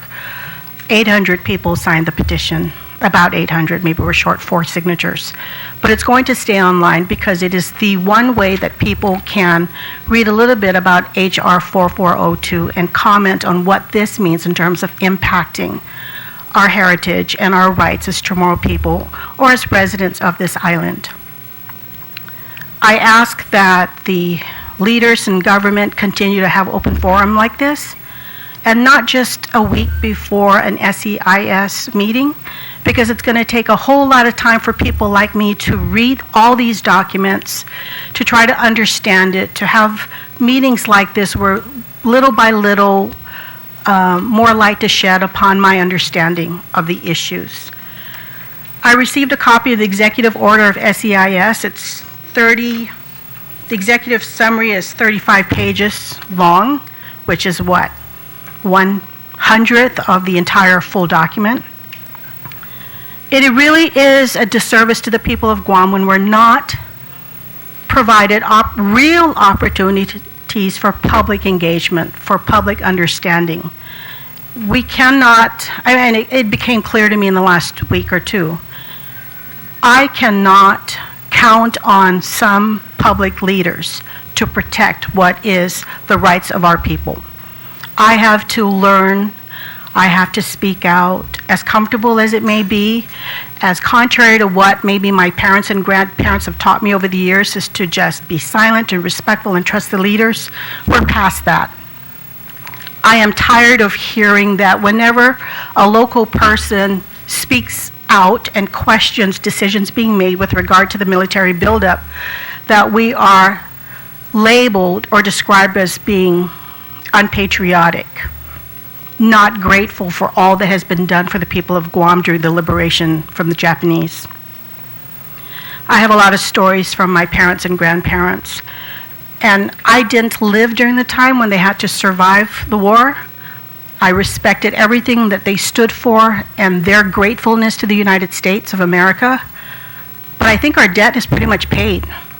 We have had land taken away. My mom passed away before she even saw the light of day in having her land returned. Her siblings passed away. Her cousins are old now.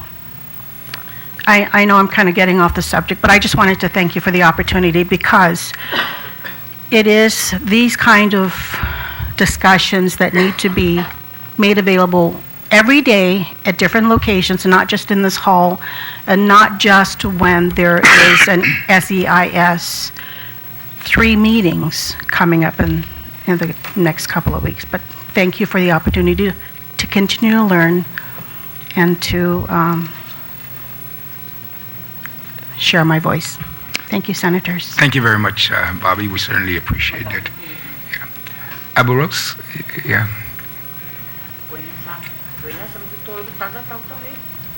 Hoi. Hafadi, thank you, Ben. Okay.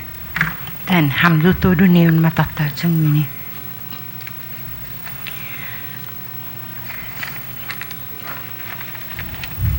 Ben. The programmatic agreement finance is that Is the programmatic agreement? We're not supposed to be talking about this. Okay. We are not constitutional citizens. Abu Rose, sidus masi nenolo. Por favor, fano. Gua sempre otro na junta ni sinya todo un song ano. Oh ya, engan. Samululen. The gua sempre opportunity. Gua sempre. The guys está listo, señor. Listo. Engan utungwa da no an dinansi tempo no una mamagufu ano ekumuko. Lo hasana na destiny man halum isti. Matsuli lati istong. Engan. Masukfa todo giza ipaw. Matsogi todo man lago niya. Sa prakisya. And that attitude is still going on today. Programmatic agreement or not. Yeah. Pues ya lo binalisto pa next time. Okay. Is that sidus Okay, ma? Jamja. Sidus masi. 3.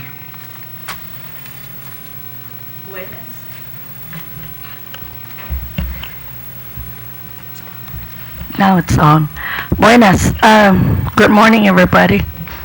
Un gafina tomoroni guanabello sometimes como scientific or has social impacts. Sempre in English. So mangaigan jo tesa hasta mangaigan jo kalan agin pon expectahan na penfagagi kwidini. They be looking. All the senators should be here. Because we're depending on you to speak up for us. And I was kind of disappointed that the mayors came out with their own resolution. And what does that leave us? But I heard the speaker saying things on the radio. So usually she backs, at least she stands up for what is right. And I see something. Now they transferred the firing range site, right? Before it was supposed to be Pocket. And now it's going to involve the limestone forest. And by the way, includes our land, my grandfather's land in Finaguato. It's not Finagaitan. That's the housing site right in the center. And who's going to be housed? The Marines? The Marines have no business being on Guam. Trini, Okay, but that involves, because they're going to stay on our land, and that's within the map. and And by the way, the fire range is not safe anywhere in any place around the world. And then they're going to destroy the limestone forest, which is a scientific monument. Do you understand that? yes, Yeah. So, what is more important? For them to play around, practice when they can exercise somewhere else?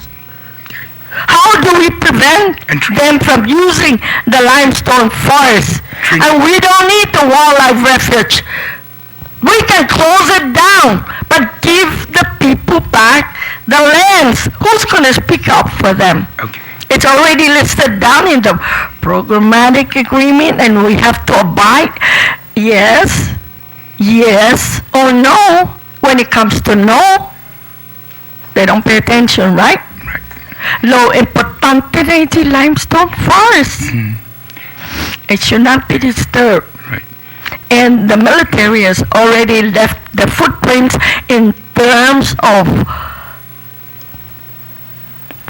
fires, bullet shells before, and they didn't clean it all up. Yes, that's correct. They didn't clean. Now they're going to start all over again in a nice place where they haven't really touched that much. What is going on?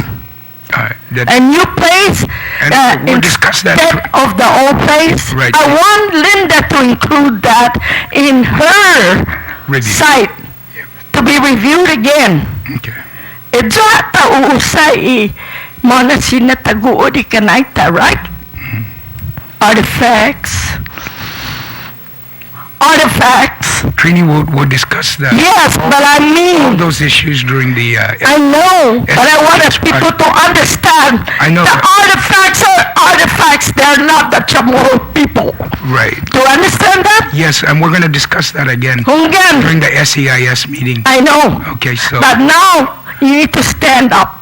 yes, That's the point I I'm saying. certainly agree with you there. And please don't tell our people to shut up, I'm to not keep tell- quiet. I'm No, let them speak I'm not up. telling anybody to. Yes, but when we silence them, please. Providing you the opportunity. Yes, and that's what I'm saying. Which is more important, What's important the is that we, people, human lives, or artifacts? Trini, this is the first meeting that we're going to have. I know. The SEIS. I want them to also know so they can start revising their thing. That's how it's done. The military writes everything. They got all the money to spend on writing and all the experts. And then they simply type it out. They, here, you follow what I give to you. Trini, That is not right. all right. It's inhuman and morally incorrect. Thank you. Todo man mapagagagat sa moro. Mr. Jackson. Pinagagaste. Por favor, Ti mamagagagaufi. ay itihago. Esta pos. Lotas, Na siguro na. so sa hapa na sinata. Nang- We don't have much. Trini, estigin ay na una gwagwahan opportunidad. Yes, ungan. I'm not arguing with you. Okay. Pues I'm malafan sa- glad that you give us a chance, Lo. pues Excuse me, Continua lo kita ta kung sa Mr. okay? Excuse me, but we have to say out who we are, what Okay. we are. We are human beings, not Yes. animals. I agree. And stop kicking us around the teeth. We're not your slaves. Thank you. Mr. Jackson. Buenas noches, Vide. Frank Agon, Ben Pangelinan, and Julian Pet. Hunggan Guam si Pagat, Magalahin na Sean tomorrow, si Dan Jackson. Pwede man magkakuntusit lagi ni pwede sti programmatic agreement. Ben malagwa o pe o patutal tatigwi na banda ni tasasangan itu na part ilelikmon no public access. Kau malagwa o pe na klara di kita go antis di pe tutuhun ni apa pe usangan.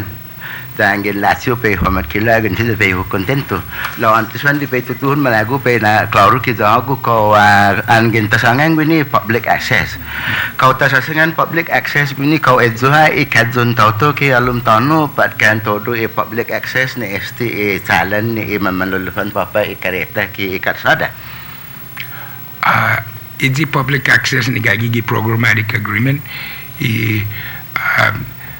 taimano ipubliko para sinya ufan mambisita watu ginigi historic sites ni gagigi otro bandan ikelat sa an gagigi bandata na kelat no thoughts of restriction pos edzugat edzi public access kumekeganya no taimano sinya man mambisita hita ni civiliano ni timan militar halung gi otro bandan ikelat para edzi sa man antes siya nasagan sa muro siya dan man importante para sa muro.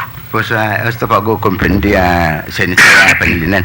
La malam ko loke na para pe continue na primary agreement kausinya on na halum sinyot sa timan tangahin timan batsitit panggagay kita data lili ke menata sinyot para apa di punhonggi ho Fatu halum para intersection disti route 3A todo du papa stai kanton tasi on soda zona disti ni tempun angin lalala stengkon amin man in mumuze zona talan za in shua shay barkiza disti tunitun ki sanhizong stigi pago mona 4 na barkizan o fafana za putrason mugagio gini sa esta tres brahim di man protes ki talalu ki karsada za para dipursi o planean apa harsa karena si kan lo blackout no lo pudi atesteno policeman si Pangelinan na officer Pangelinan talalu na policeman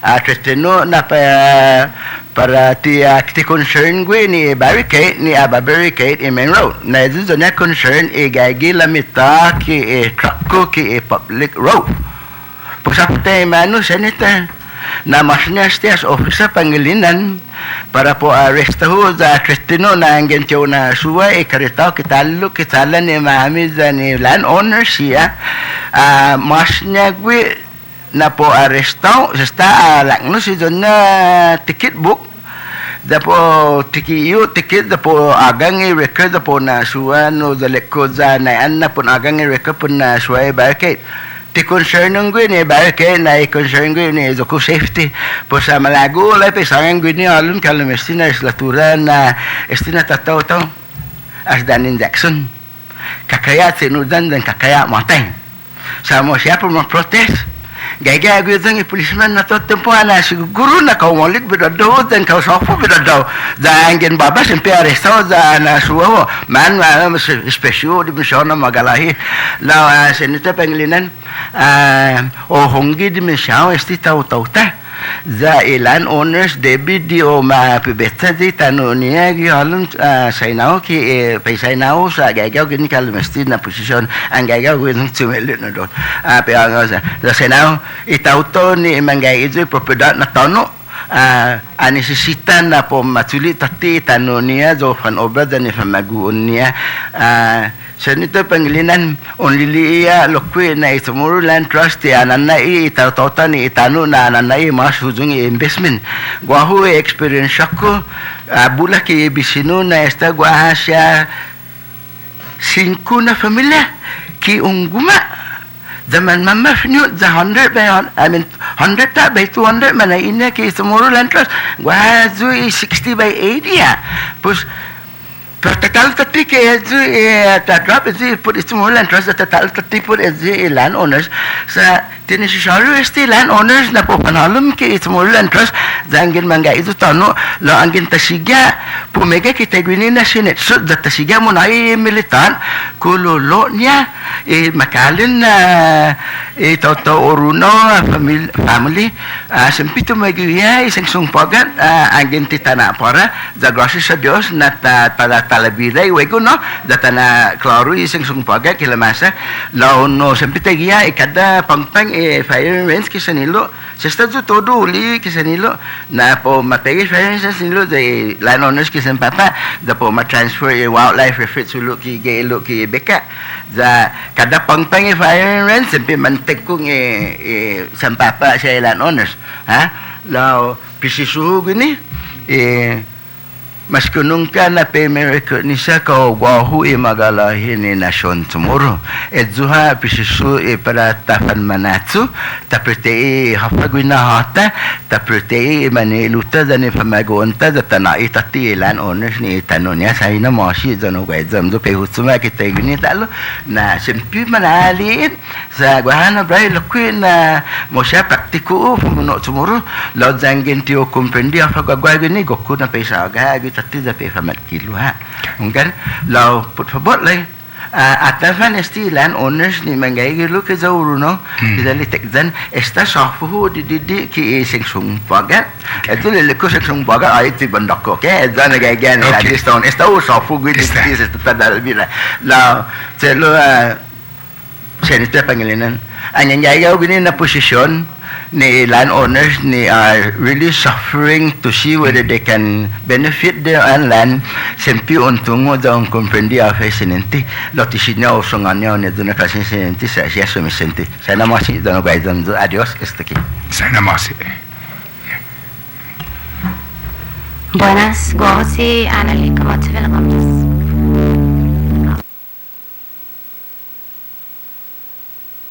Economy.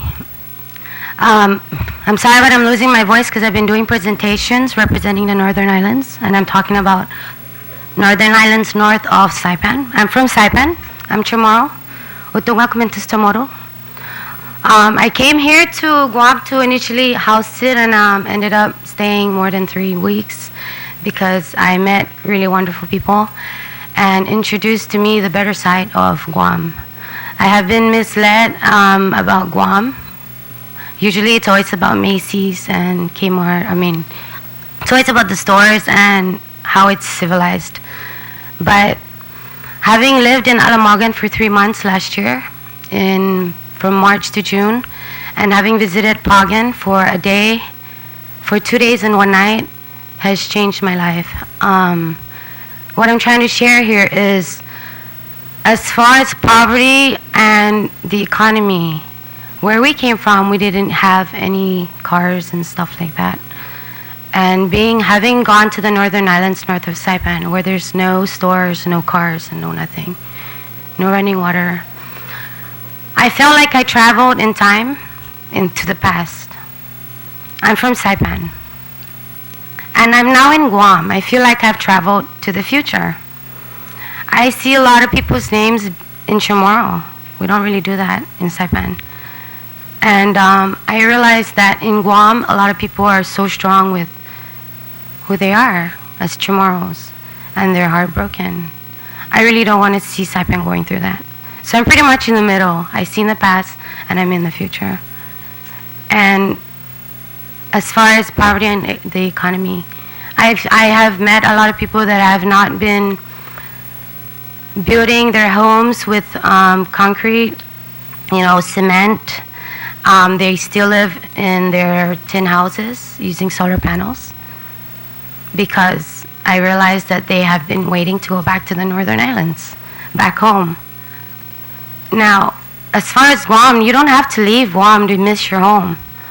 You just sit here and people just come and take it, whatever land you have. And to me, and I like to quote this a lot on my Facebook, power is control. So, land is culture. Culture is identity. Identity is confidence. And confidence is power. So what did I say power is? Power is control, right? And as far as some people probably wouldn't understand what I'm saying, but even some people that have divorced parents, they're lost because they lose a part of them. And land is a part of us being the Marianas. And to me, honestly, tomorrow or not, I do care that we save Mother Nature. Thank you. And I'll pray for everybody. Thank you very much. Okay. Okay. Mr. Robert Benavente, I represent myself. But I don't know who I am and what I am. Indigenous or U.S. citizen? I don't know. Do you guys know who we are today? If we clarified and justified ourselves for we're Chamorro, then stand as a Chamorro. Ang interpretehi islata, interpretehi hanum ni tasin ang tolos di siya, ni manapan lola, manenan mizo. Haso, na I am not gonna bow down, gatsong, on consideration na para ipidirat, pauditing minamona, para hapa pumaestablisa para siya, interes niya. Para gole, mas potente interesta ang intilasyo. So I don't know what's right already. Ang intasagan, tapangentus gini ni Tatay Tano, na gatsong, tasasangan nung mangangati. Tatasasangan nung huzong iminagahin. Are we going to bow down to the superior of the federal government? Are we going to be content? Senator, we're here because of that reason. You guys didn't know that they have the mayors having a meeting. Do you guys know about it? And then it's an MOU, Memorandum of Understanding, then they sign it and blow it without a consideration of the public. I'm so disturbed this morning. That's why I went inside the radio station, guys, to open up this crackerjack, box, because to me, we say that we own this land. Yes, they gave us the Constitution, the Organic Act.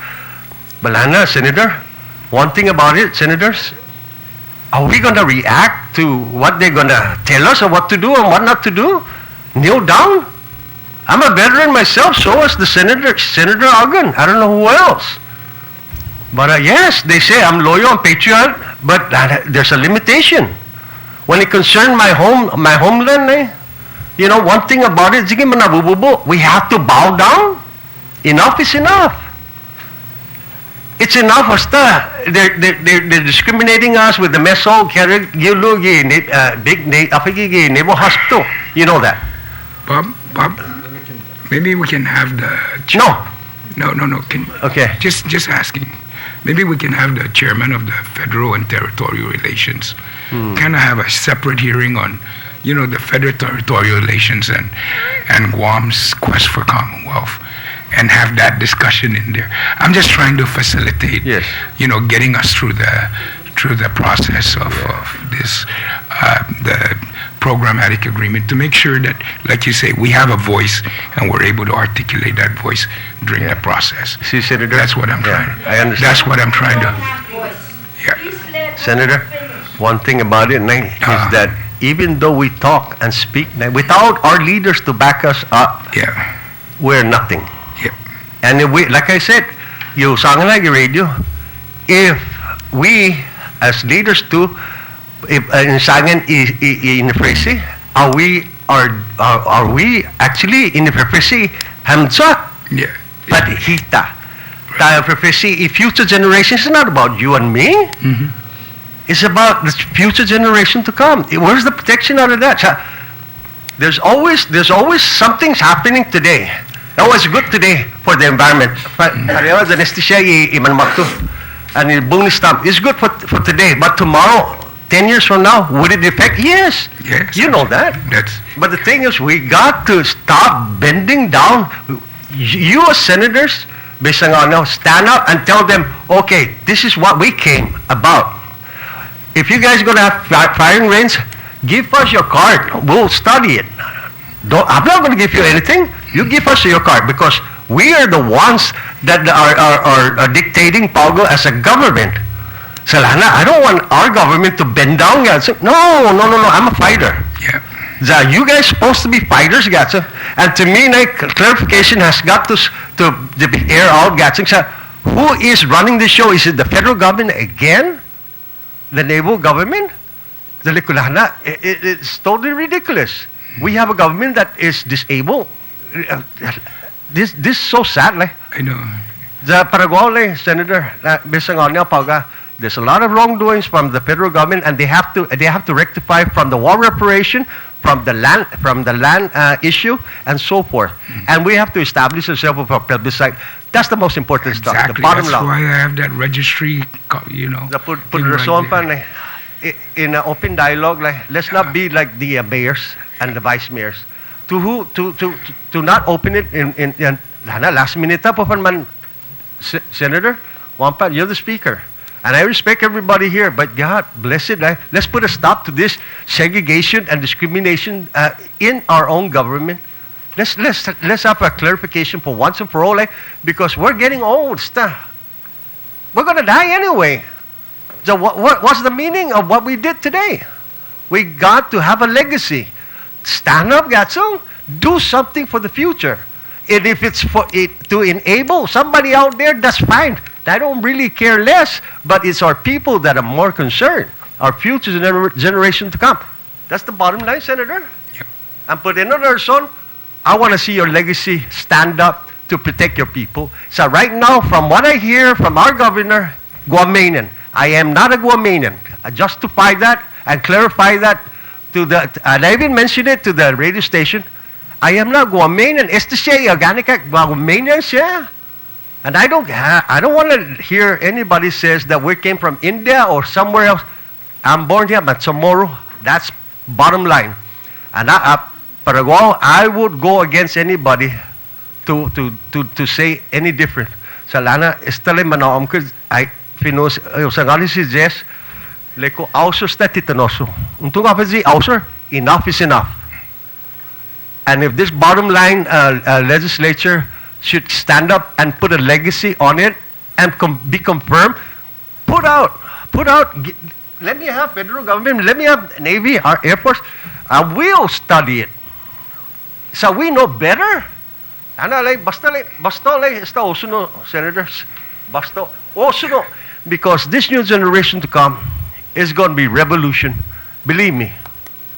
We don't want that for our future. Mansirosa, you know, things like this is going to go beyond. So if our leaders are not doing anything to protect our people, something will happen. Thank you, Zusmasi. Thank you, Zusmasi. At this time, I'd like to go ahead and thank everyone for their participation this morning. Thank you for Linda for her presentation. We'll reserve the time again to have further meetings in which other issues may be discussed. And we thank everyone for their presence and their contribution. Thank you.